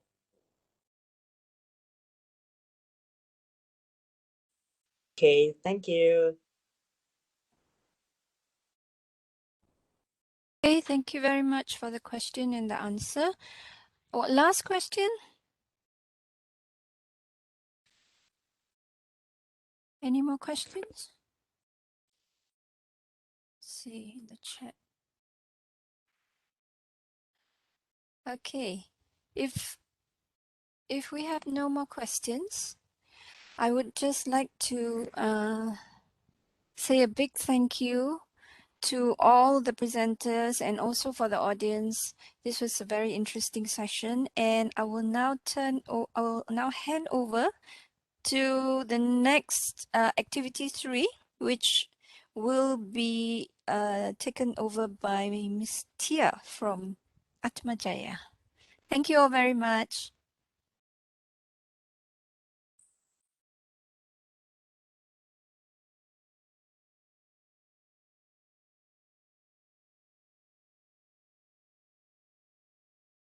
Yeah, thank you, Dr. Nurul. Wait for a second. Allow me to share screen.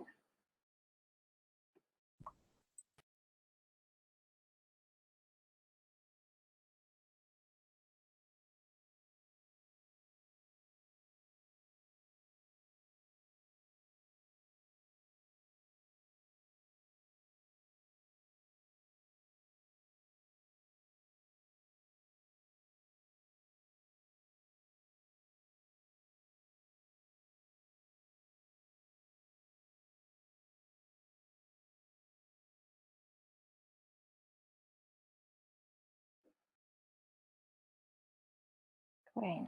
Can you see my screen? Could you please give me confirmation what appears on your screen? Not yet. I can see only your face. Not yet. Right. Let's wait for a moment.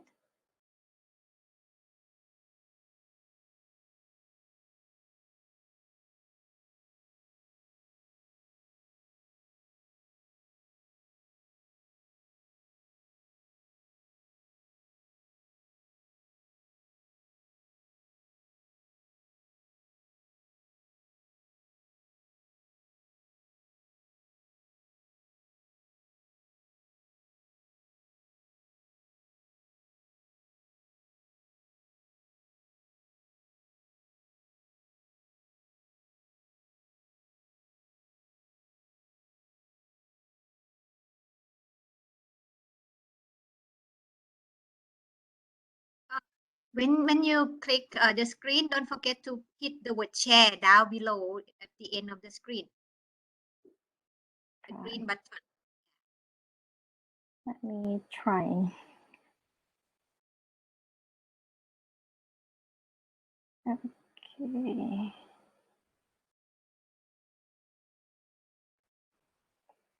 How about now?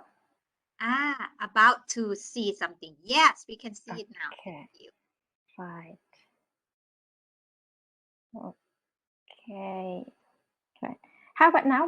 What appears on your screen, Dr. Pui, or the students? All good? Your PowerPoint presentation. Okay. Very colorful. All right. Okay. All right. So good afternoon, all of the distinguished lecturers, staff, and the students from Taksin University, ATMA JAYA Catholic University of Indonesia, and University Science Malaysia. Right. Welcome to Activity 3, the last session of today's event. And we all know that we are now trying and learning to live with this virus, right? And the current situation forces us to find strategies and techniques to approach learning experiences.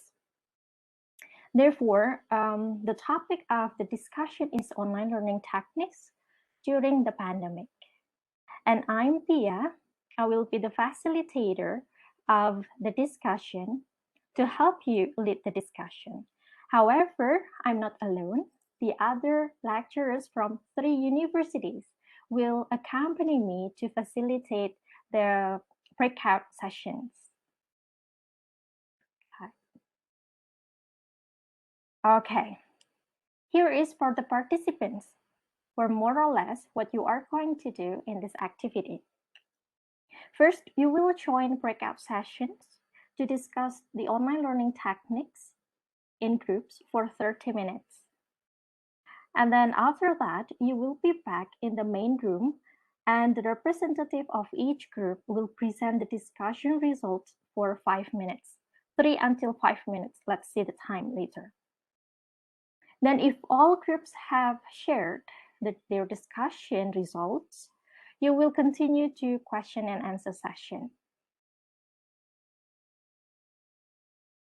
Okay, after my explanation later on, please join the breakout session.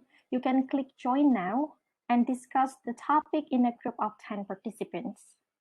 Open your camera and mute yourself when you are not speaking and unmute yourself when you are speaking. Then let's get to know each other. You can say your name, how people call you, from which university you are, and one fun fact about you. Right. After you have introduced yourselves, you can discuss the following guiding questions. Basically, those questions were taken from the statements in the questionnaire you have filled out earlier. Feel free to share your online learning experiences, how you manage the task, techniques, and tips and tricks to help you to succeed in online learning. And I will drop the link in the chat box where you can access the guiding questions. Here with me, I have Paxel or Mr. Raxel, who will help me drop the link in the chat box so that you can access the guiding questions. All right. Then after you have discussed, before you go back to the main room, make sure that you have decided who will share and wrap up the result of the discussion next up on the agenda. Then after that, go back to the main room. You can just click the red button to return the main room directly. And we continue to the result discussion. And here with me, I have Mr. Adre, who will help me set the breakout sessions. Then whenever you have got the notification, you can just click join now, and I will see you again within 30 minutes. Okay, so let's wait for Padre to set the breakout session. Okay, the breakout room has been opened.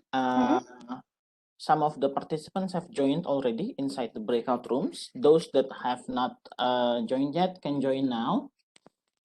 For the faculties, I'm looking at possibilities on how to, can we have Mr. Kunchaiwood, can we have everyone have, all the faculties have the access to all of the breakout rooms?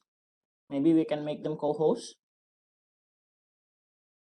น้องอาร์มคะเฉพาะโคโฮสใช่ไหมคะที่จอยแต่ละกลุ่มได้อะค่ะ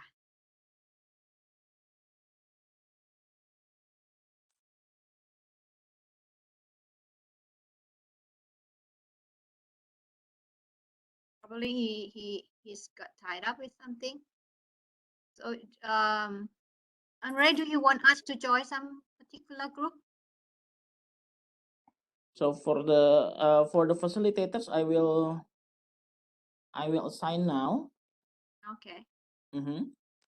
But for the others, I will, if possible, for Kunchaiwood to put into the co-host, so everyone can join all of the sessions. Or you mean other facilitator, right? Other faculty staff. Sorry, I need to. Other faculty staff. Yes. I need to assign the role. Let me. Okay, I have been assigned breakout session 1, so I will be joining my breakout session. Okay, see you guys later.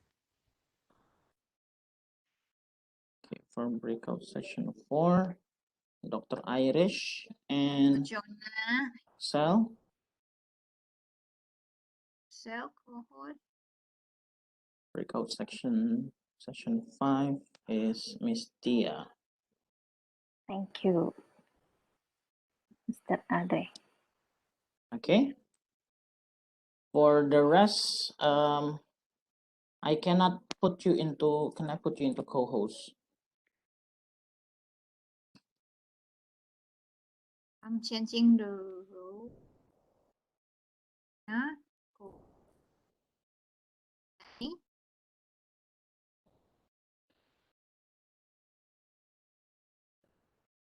What about the presenter? We have you, AJ, presenter 1 here on the main room.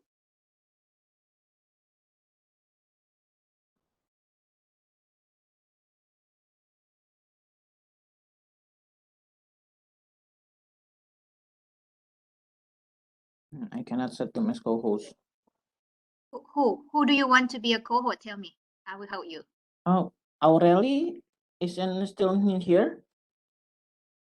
Yeah, Lenny. I have set Lenny as a cohort already. Yeah. Okay, thank you. So it means I can join all the breakout rooms, yeah? Yes. That's right, bro. Yeah. Okay, thank you very much. Andre, what about presenter 1 from ATMA JAYA? Oh, yes. She is still in the main room.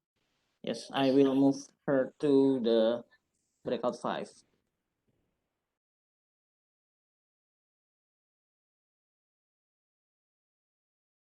Okay, Aurelie, please join to breakout 5.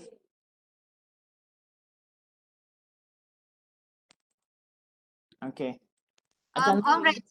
Yes, just leave Nuturi right here because she is my assistant. She just maybe taking photos and things. Yes, Achanpui, please feel free to join any of the sessions if you want. Okay, I will pop in and pop out rooms after room. Thank you. I will close the sessions at 3:30. Okay. Am I going to scare our student if I pop up in the room? It happened, you know. Yes, okay. I know. When I do the breakout session and then suddenly I pop up into my student section, they stop talking, they stop discussing. So I need to, you know. Yeah, I know that happens sometimes. Yes. All the time, not sometimes.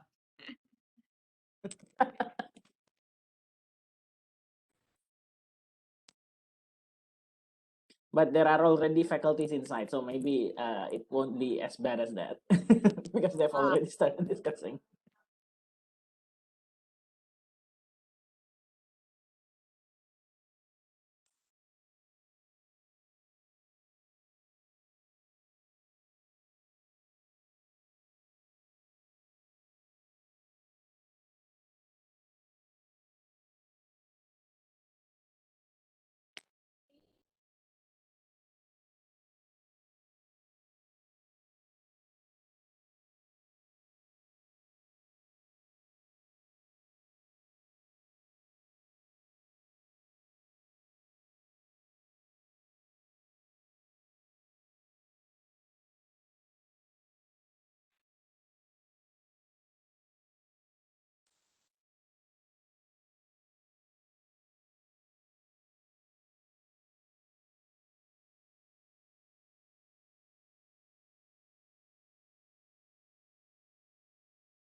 Hello, Wanichada.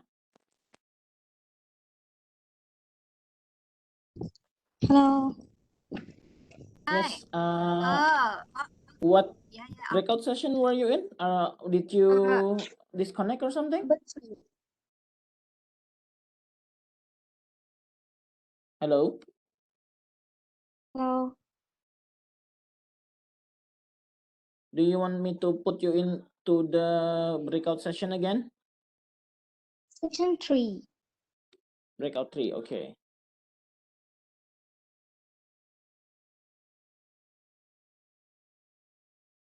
There you go.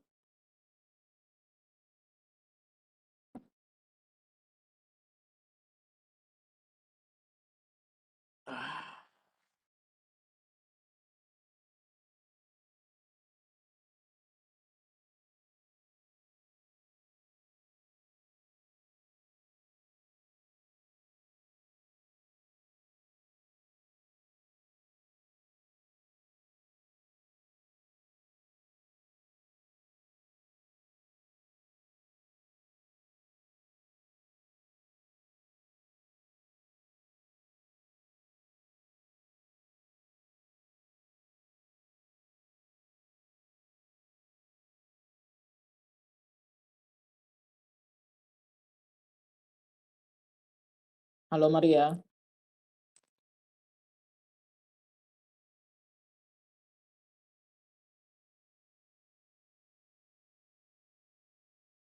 Halo Maria, Maria Christine. Hello. Sorry tadi sempat keluar. Aha, kamu di breakout berapa? Tadi breakout 3. Breakout 3 ya? Ya. There you go.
Hello, Panipa.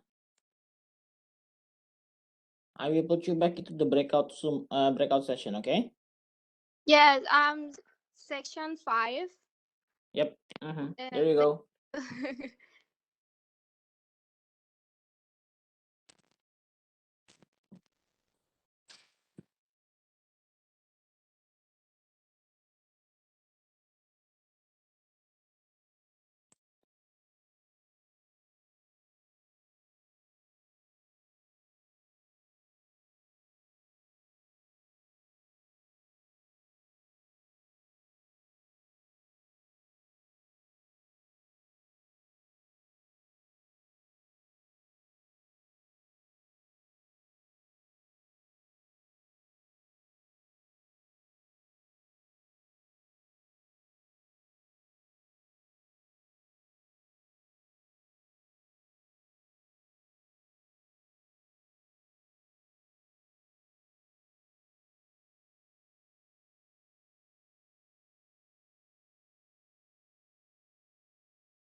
Oh, is it finished?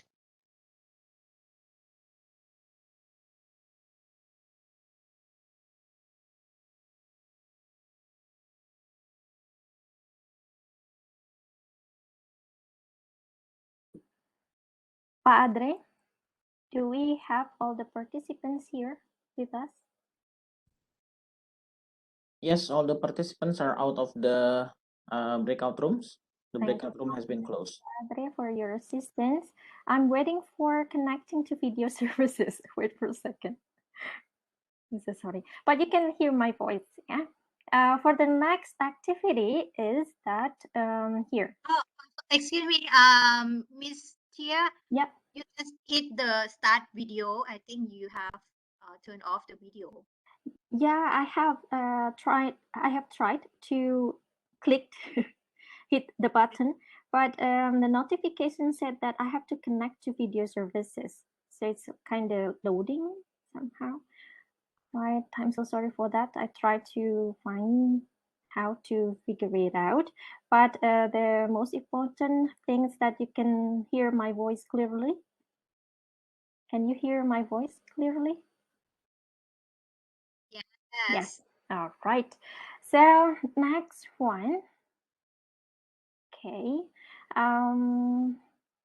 For the representative of each group, before presenting the discussion results, so here we are in the sharing session. Please introduce yourself first by saying your name, how people call you, and from which university you are. And then afterwards, you can start presenting the discussion results or sharing the discussion result. But it doesn't limit what is most agreed on, what is most disagreed on, how the online learning experiences are different or same from one country to another, or specific techniques or tips and tricks being used to succeed in online learning. Yeah. Without further ado, let's start the sharing session with the representative of the Breakout Session 1 group, the representative of the group from Breakout Session 1. Who will be the representative?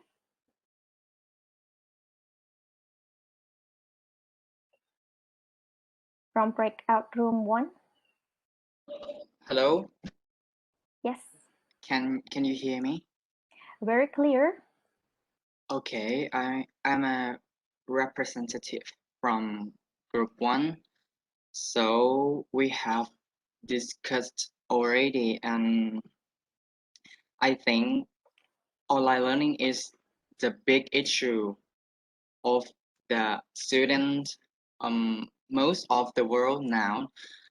So especially in our ASEAN, Thailand, Malaysia, Indonesia, and every students have the same problems that we have to concentrate on the screen.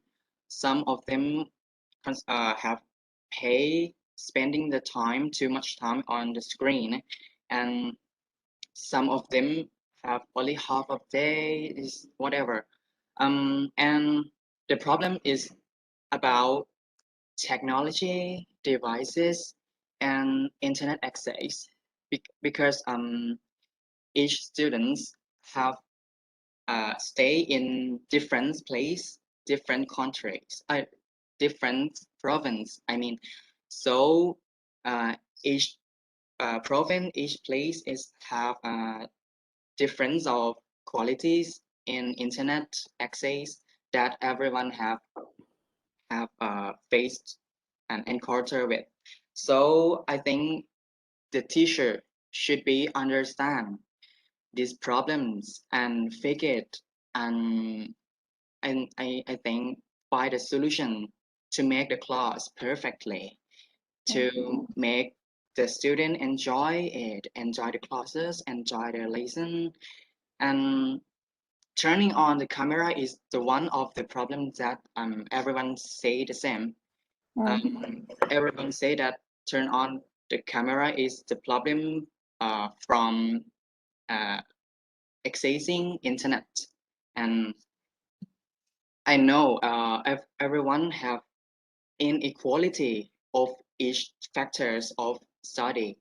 And I know students, all students have to make themselves adjust themselves to be ready to be performed on each class, to be encounter with the problem that gonna happen in that class like that. And I think student and teacher have to adjust together to be aligned, and I think the problems of this online is will be fixed. And I think from this situation, online learning just be only the temporary lesson, temporarily class. And I think we will be parts together. Be ready. Thank you. All right, thank you so much from Breakout Session 1.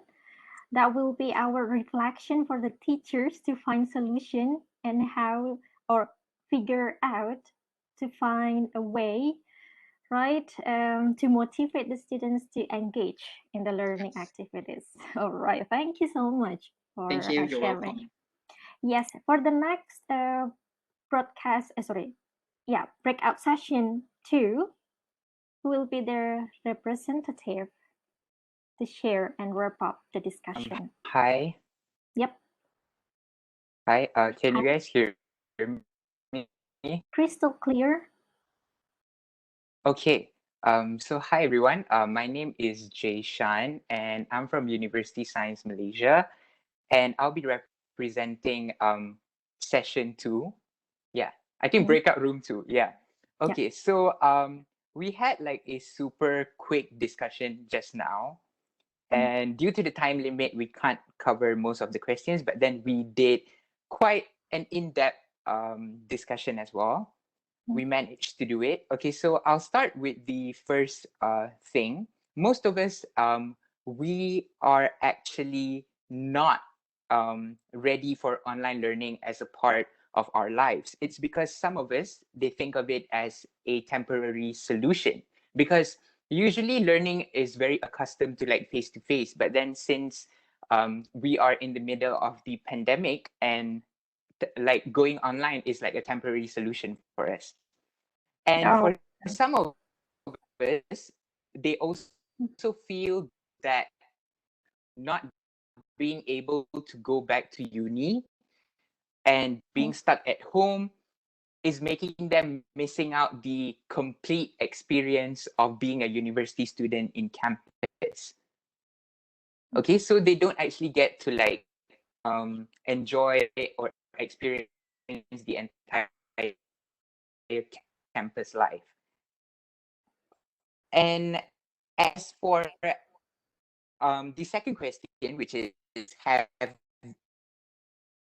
we started enjoying they're not because there's basic of eating or like playing, but some of them actually say they enjoy interactive games such as the Kahoot sessions and interactive learning style that we're actually doing. So they're enjoying that part of the process, but then they're enjoying online learning. As for communication, we also have come to an agreement that in terms of communicating as a whole, when you're online, it really depends on your internet connection. Like for instance, if you have really strong, stable internet connection and you're living basically like in the urban areas and things like that, then your internet will be okay. But then if you're living like in the outskirts or things like that, then usually you will experience trouble and also experience like interruptions and things like that and problems with your internet.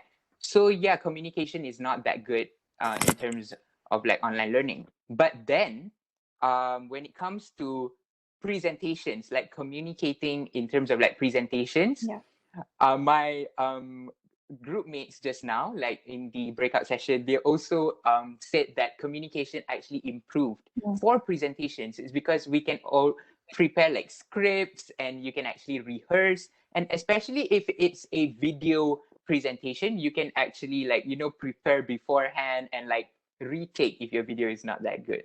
So yeah, in terms of communication, it's like that. And do you believe we are to adjust ourselves to online learning?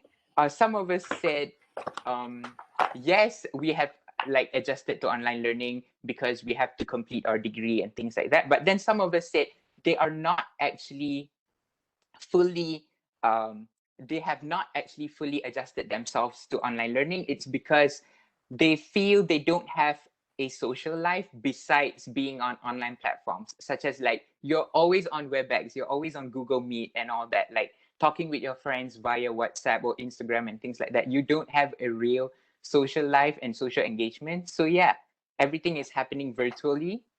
And some of us also have said that online learning is mainly due to the environment of the student themselves. Like for instance, if the students are living in a home that is suitable for them to actually study and it's conducive enough, and if they have like the facilities and all that, then it's going to be comfortable, it's going to be conducive. But then if you're in an environment that is actually very loud and not conducive, then you're actually going to have problems. And as for the fifth question, I think, do we think that teachers are the ones that must adapt themselves to online learning? We believe that it's not just teachers or lecturers. It's both parties, like students and also like teachers. It's because we like both parties are trying their best to do something and make things happen. So we really need to adapt ourselves into online learning, because I don't feel that the pandemic is going to like end in a blink of an eye. I feel like it's going to take some time. So we really have to adapt to this entire experience. And as for, do you think online learning mainly as a tool of communication by using technology? Of course, online learning, we're using like technology. Like the reason why online learning is possible, it's because we're using technology. And yes, we feel that online learning as a tool of communication can be integrated as a part of our way in our lives, because a lot of things are also online nowadays. Like for instance, applications such as like shopping applications, like taxis, food services, deliveries, and things like that. Everything is online. So if like online learning is a method for you to experience all that, you can also like ease whatever that's happening over here as well. So yeah, I think we have discussed that so far, and I hope that it's enough. Yeah. Yeah. Hope you guys had fun. All Thank you. right. Thank you so much for the explanations. Very comprehensive. Okay. What I want to point out, I would like to point out here is that communication skill is improving. Yeah. And students must feel how it's like to be a college student. Okay. Thank you so much from Breakout Session 2. Right. Let's move on to the sharing session from the representative of Breakout Session 3 group. Yes. Yes, I'm the representation of group 3. And after we have discussed, we found that have we fully accepted online learning as part of our life? Some of us are in the state of acceptable accept online learning as a part of their life, but some of them are still we think that they are not completely fully accept this because they are like on-site learning better. They believe that on-site learning is a better way to studying. Yes, and have we start enjoying online learning? We found that some of us are if some of us are like homebody that like to stay in their room, and they are okay to stay and studying by themselves in their room, so they are like completely on 100% to enjoy their online learning. But somebody don't like the system as well, so they don't enjoy as much as or as the other feel like. And can we communicate well in online learning? Or it's not as good as on-site learning actually, because there are a lot of things that relate to online learning, like on internet. We have more responsibility to studying, yes, and we have a lot of more problem that we have to adjust to with that, or we found that, or yes, and we think that we still to adjust ourselves to online learning, and always have to adjust to be familiar with the system as well. And we found that teacher and student have to adapt themselves together to online learning. Like students have to be more responsibility, like to follow the study, to be always follow the studying, and the teacher have to understand that sometimes students are maybe don't, they might be are not familiar to the system as well, and they'll have a lot of things that we have to learn together. And there are one viral post in Thai internet that all students don't send homework, that the teacher have to announce in the internet to let them send homework as well, that they cannot see them in personally. So it's funny, but sometimes it's make me see about the problem, that this is the problem one of online learning, yes. And do we tend to see online learning as an integrated part of our way of communication, learning, and during our lives? I think that, of course, that they are coming to be part of our life now. Unacceptable. And it may change our way of thinking of learning, that we have to more active and be the good learner all the time, to be active better than actually be. And we have to push ourselves to find strategy to make our communication better and better, and understand the people better. And maybe even though we have studied for 1 or 2 years in online section, I think that it will still challenging to all of us. We have to face us every day, and it's very challenge for the learner and also the teacher as well. And if we compare to face-to-face teacher and student interaction, I think that on-site studying is better as well. And everybody think that when the pandemic is over or calm down better, we should come back to study in on-site as well. It's that means that online learning should be temporary system. Yes, this is our decision. Yes. Thank you so much, the representative from the third group. Okay, if I may summarize, we can say that we need to accept, embrace online learning, even though not all already enjoyed, accept, and embrace the situation. Yeah.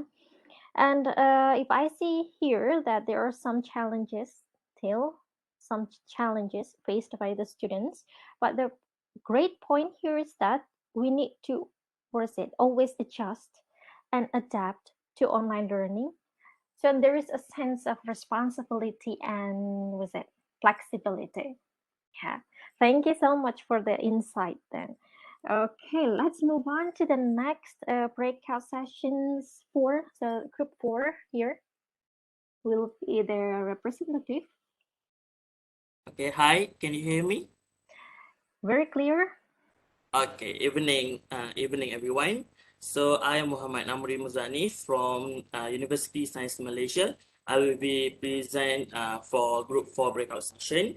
So we did a poll for all the questions, the 15 questions to gather information, but you can see some inconsistent because some of us had internet connection problem.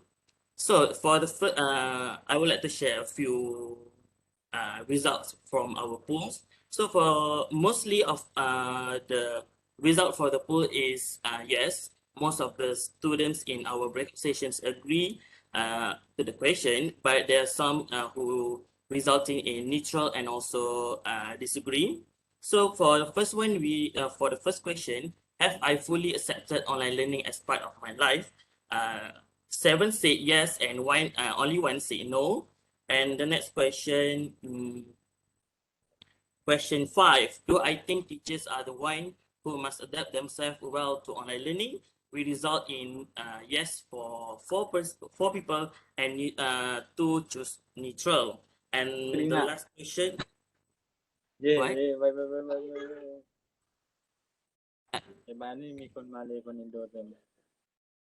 Can you hear me? Yeah. Yes. Could you please continue? Okay. Other I will continue. Okay, and the last question is online learning still challenging to me? This question is resulting to the most exciting answer because we 2 students choose yes, 2 neutral, and 2 say no.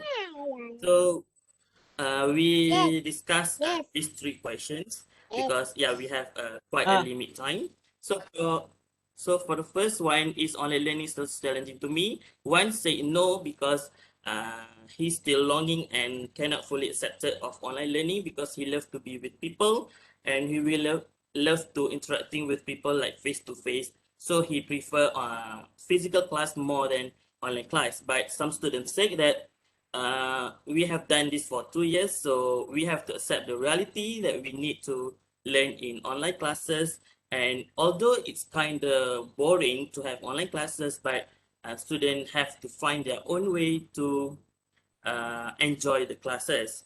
And for the question number 5, lecturer should adapt to the Okay, do you think teachers are the one who must adapt themselves well to the online learning? So most of us agree because from teachers adapting to the technologies, they can make the learning process more interesting because they can try more features to make the lesson become more interesting for the students. And we actually left with no choice but to adapt and improve from this online learning. So yeah, both teachers and students are should have adapt to the online learning. And the last question is for question number 11. Is online learning still challenging to me? 2 of us agree, 2 of us disagree, and 2 choose to be neutral because some of us is fully adapted to the learning. So they don't find the online learning is challenging anymore because we have done this for 2 years. So maybe like in the past year, which is in 2020, some of us face struggle with the technologies, new features, and new platform of learning. But now most of us are already fully adapted, but also some of us disagree because online learning means that you have to learn at home. So some of us need to be multitask, which is like helping their mothers doing chores. So it's kind of problematic for them to learn in full focus.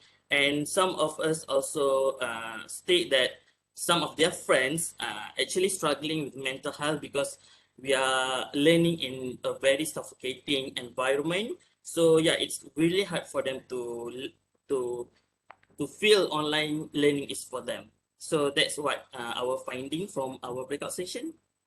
Yeah, thank you. Right. Thank you so much from group 4. Yes. Here we are. And the response is quite similar to the previous group, yeah. But I'd like to point out or put emphasis on, and you need to accept the reality right now, yeah. And then it's both parties must be able to adjust the situation. So it is not only for the students or the teachers only who are required or forced to adjust the situation. And final remark here is that by the time goes by, online learning is not the challenge anymore to the students, because you have adapted and you have adjusted yourself to this situation. Thank you so much for group 4. Right, coming up to the last group, last but not the least. Okay, we have group 5, who will be their representative, who will be representing the group. Thank you, Dr. Tia. I'll be representing the group. I'll be representing group 5. So for group 5, we have only discussed 3 questions. The first one being, does online learning still place human interaction optimally? So we have come to an agreement that it places human interaction at a certain extent, where my group members actually still prefer face-to-face interaction, but we have kind of accepted the fact that we are going through this, unfortunately, due to the pandemic, especially since it has been 2 years. The second question would be that we discussed was, should online learning be temporary during the pandemic only? We believe that it should be temporary to the pandemic only, but there are some advantages that has been discovered, especially for us. I'm quoting this from my group member Manda, where it's actually a good thing because, for example, like events like these, we do not actually have to like fly to another country, and the expenses have been limited from that also. Like from Indonesia, there was this event called Campus Merdeka, where they actually held a course and accumulated different students, and it actually eased communication and the learning process better. So that's one of the advantages that we acknowledge. And unfortunately, we still hope that it should be temporary, because there are a lot of facilities that we cannot access, especially for, I'm speaking for the members from USM who are still in their first year, who have never been to any part of the campus yet. So yeah, that's one thing that we acknowledge. And lastly, the question that we have discussed is also, have I fully accepted online learning as part of my life? So personally, I have not accepted it fully, because there are times where I would wish that we could have like face-to-face interactions, because communication with the lecturers and the students and course mates, as presented by my group mates, are actually a little bit difficult, especially for people who prefer physical interaction. Online learning has made it harder because there's a gap between everyone. So it closes the gap between people, but it also furthers the gap in a way. So I would not elaborate much, because all of the responses were similar to the predecessors that has presented their point. But I would like to thank my group members and my facilitators for a fruitful discussion. Thank you. All right. Thank you so much, Colin, from group 5. Right. And the note here is that the students still prefer to having human interaction or physical interaction. You want to, so the students still need to have a communication with the lecturers or peers, so that they can show emotion and expression, right, with others. And the students still think that online learning should be temporary. Right. That will be the last remark from this sharing session. Okay. Right. So next up to the next agenda is question and answer session here. You can drop the questions in the chat box, and then I can help you to read it for you. And then, right. And here, sorry for the background noise there. Here you can ask the lecturers here, so you can please grab the opportunity to get to know the lecturers from other universities, from other countries. You can ask the strategies typically used to motivate students to engage in online learning activities, or other questions are welcome. Or you may also ask your fellow participants any questions you want to know regarding online learning. And it is also welcomed for the lecturers attending this event to ask questions to the participants. Right, you may type something in the chat box, yeah, and I will help read it for you.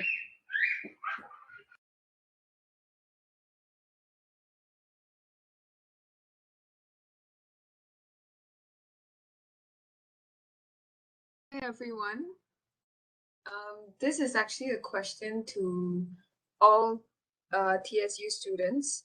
So can everyone hear me? Yes. Yes, Okay, clearly. great, thank you.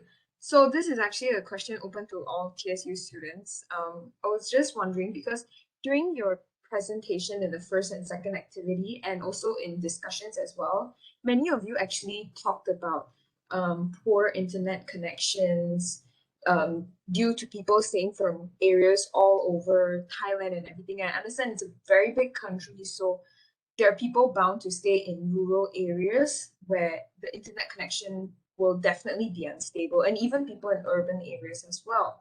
So I was wondering, how do you personally overcome these issues, or maybe are there is there some way that you can share with us? How do you actually overcome it? These connection problems are problems out of your own control. Thanks. Thank you for your interesting question.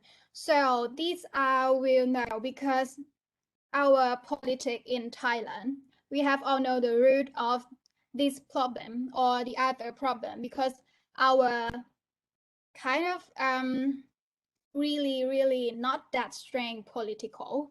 So that's why we have to gathering more information to make this thing all better. Not just only us that, okay, I can assess it. Why don't you? We do care all our community also as well. So that is why we have not to just only solve the problem, but we have to know the root of the problem. That's why it's going to be equality, not inequality at all.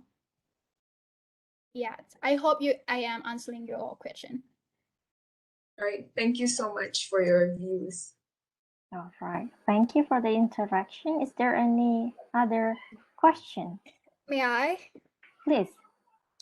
So this question, I would love to ask any instructor, any doctor.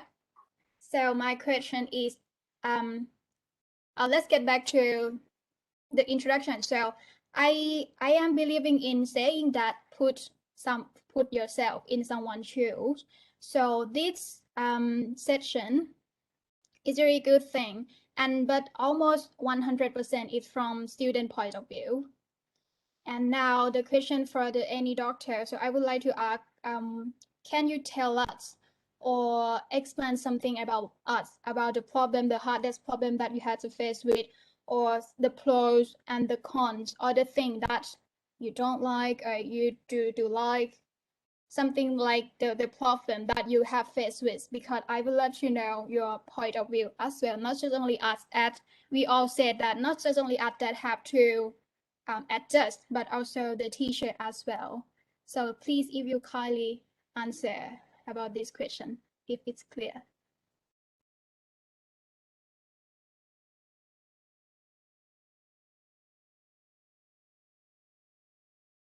May I answer that question after that short Sure. lull or pause?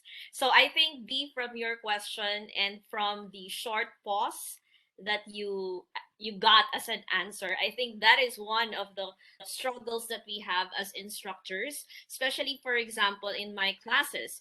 I make sure that the students have a choice to turn on their videos on or off because it's their prerogative. It's what makes it more comfortable for them. Everybody is struggling. So whatever convenience, whatever comfort that we can give to the students. But of course, as a teacher, I have to also check and ask questions from time to time to check also if they're still on the other side. Hello from the other side, as a popular saying goes or song goes.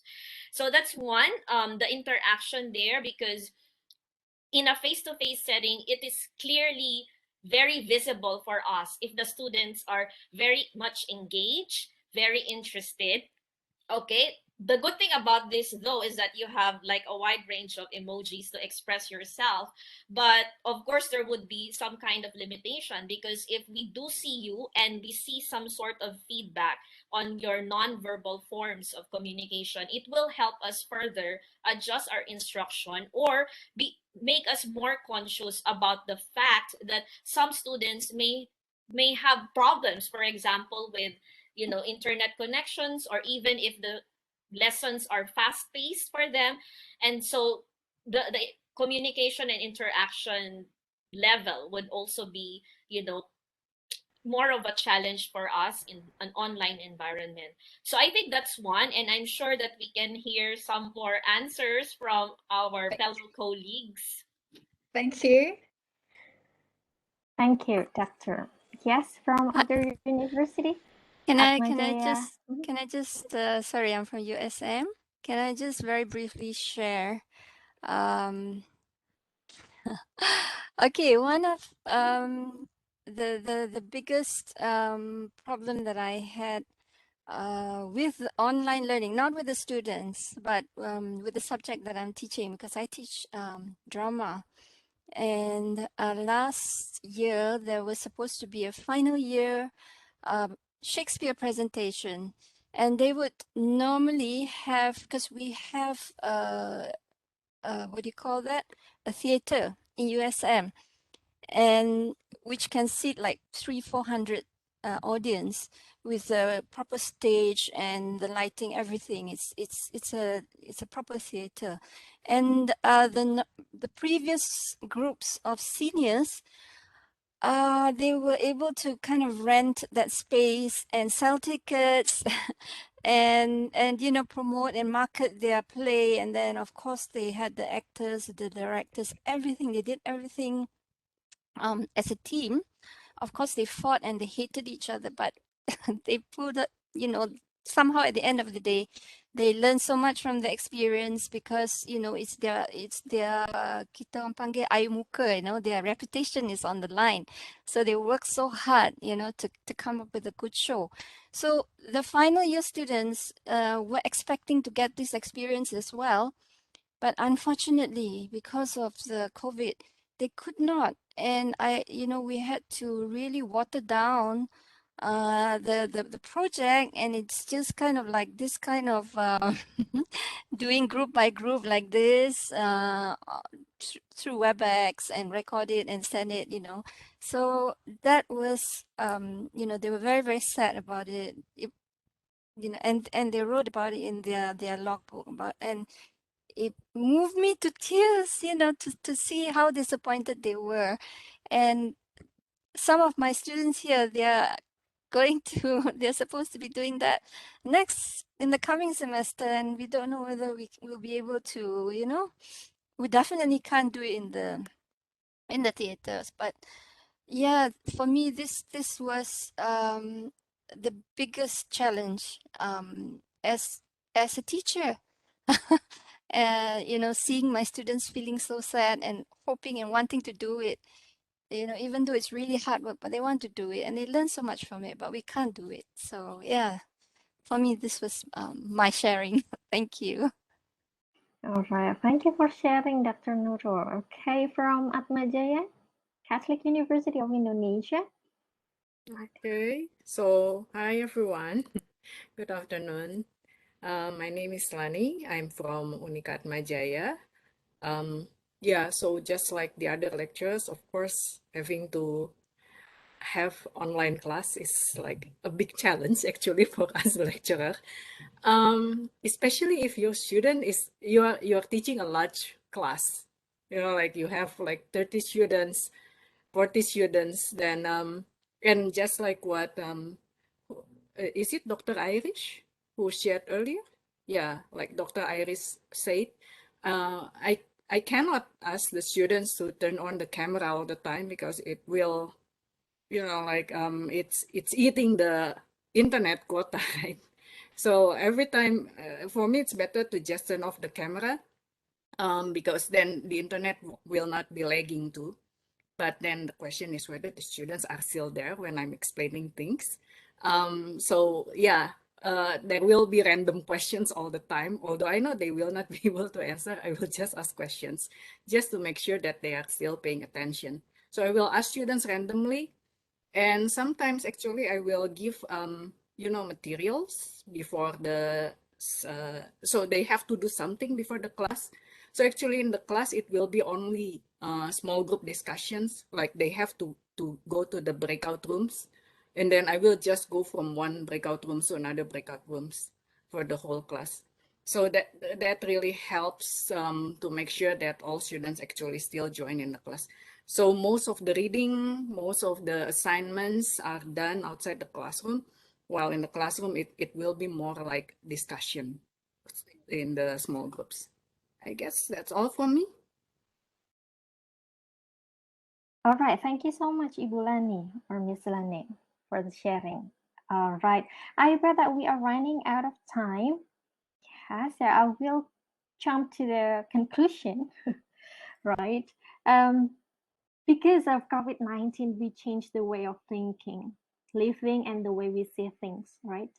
And from the respondents of 3 universities, it comes to the notion that both parties, teachers and students, must adjust well to online learning. Not to mention, embracing online learning is the most agreed by all of the respondents from these 3 universities, by seeing it as the integrated part of our way of communication, learning, and doing our lives. Then, in the end, online learning pushes us to find strategies for making our communication better and understanding others better. There's a quote for Bernard Calvin Clive that said that just remember that 10 years from now, it won't really matter what school you attended, whether online or offline education, free or paid, widely known or not, because what will matter most is what you learned, the skills you acquired, and how you leverage it. Use every opportunity to better yourself. Okay, I'm Thea. That will be the end of this session. Have a nice day, and I give the session back to MC. Dr. Pui. Thank you, The stage is Mrs. Tia. Thank you very much. Thank you, everyone. What a wonderful presentation and discussion. And these 3 hours has gone by very fast. We had a fruitful, event. I think today. I think you have learned a lot. The aim, as my associate deputy dean said, that the aim is, to maintain the connection between our, neighboring universities under the MOU, and also, but I think the ultimate goal, personally, the ultimate goal for this event is for you, our lovely student, our beloved student, is for you to make friend with, friend from other universities share and share ideas and also feeling, because right now we are, yeah, as what B said, we are in the same queue, in the same, under the same situation, the situation that not that present, not that happy, but at least we know that our friend out there are facing the same, crisis with us, and it's make us, feeling better, and and and I don't know the I don't know how long this COVID is going to be with us, but one word that we have heard many times every single day is new normal, and this event is another example of new normal. I think this is going to be part of a life for for, for a long time. That the life that we need to adjust for another new and another news which is coming, maybe, and this event has proved that, as I said, the pandemic cannot stop us from learning, sharing, and maintaining real relationship and collaboration. So thank you very much, everyone, for joining, for coming to present, coming to attend, coming to be the facilitator, help this event possible. Okay, thank you. You as a whole, USM ATMA JAYA. Thank you. And before we close the event, maybe we have a photo section, and after this, all the participants, including the staff, faculty staff, and facilitator and student, please look at the chat box. There is a link for exit ticket.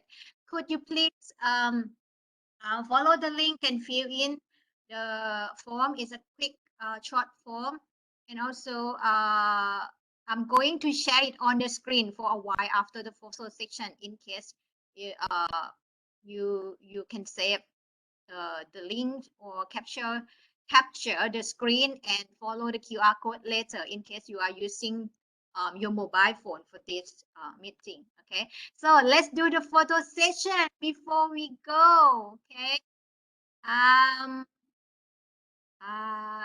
let's change the layout.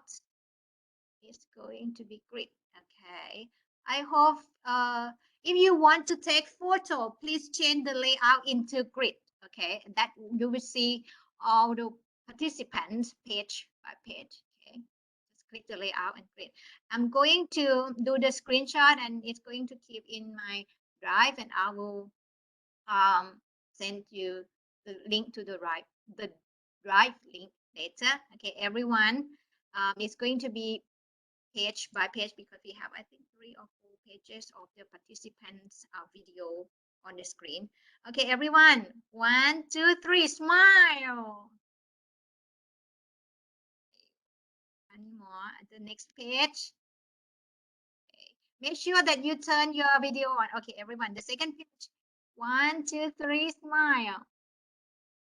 You need to smile every page, because you don't know which page are you in. Okay. TSU Jessica, please turn your video on if you want to have your photo take. Natawat, okay. Risara Rosa Misty from USA. Okay, everyone. 1, 2, 3. And I think another page. That's the last page. Oh, we have got 3 pages. That's it, everyone. For Raksha, for Dr. Nurun, as I keep mentioning over and over again, please, this is me initiate this event. I am waiting for you, for your turn to invite us to do something like this, or something even, more interesting, fruitful than this. We love to do it. Okay, we will. I have a good team with me here, so hopefully we can do something next semester. We will try to do something next semester. I have Dr. Agnes, I have Dr. Musa, and then I have my 18 students Okay. who have done who have gone through this. So we will try to come up with something. So we will be in touch. Oh, all the students. You have heard Dr. Yeah. Nuro next Yeah. semester. Okay. Ms. Raxel, your turn. Okay, thank you, Doctor, for this event.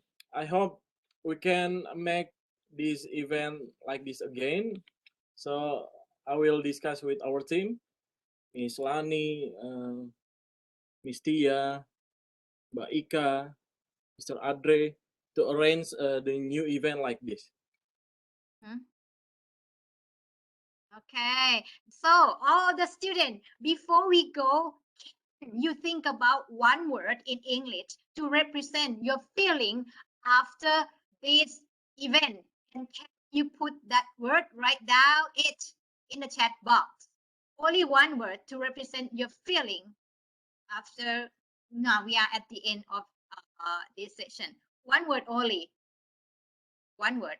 And write it down in the chat box. We almost, I'm crossing the, okay. Now all the facilitators, can you read it?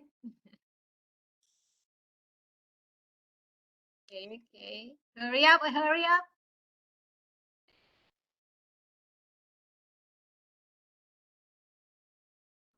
Wonderful, amazing, interesting, exciting, fun, great, superb, happy,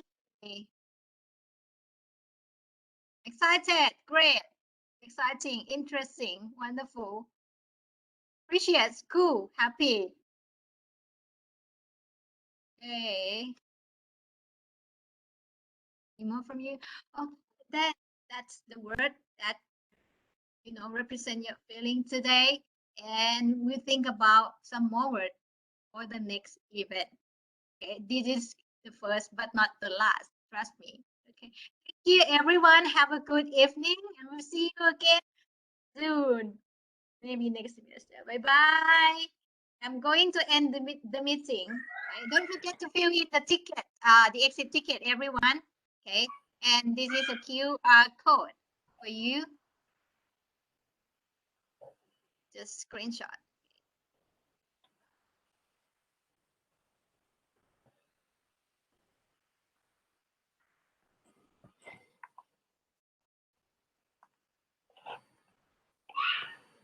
Okay, bye-bye. If you have captured the screen QR code, then you can hit the red button and then go.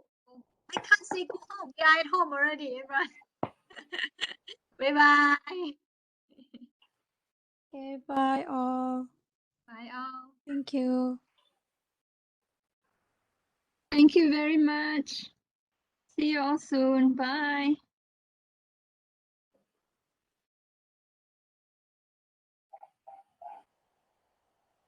Selamat tinggal semua. Thank you, everyone. Have a nice day. Thank you. Bye-bye. Thank you.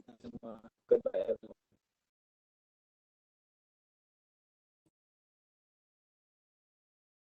Bye. Have a nice day and be safe.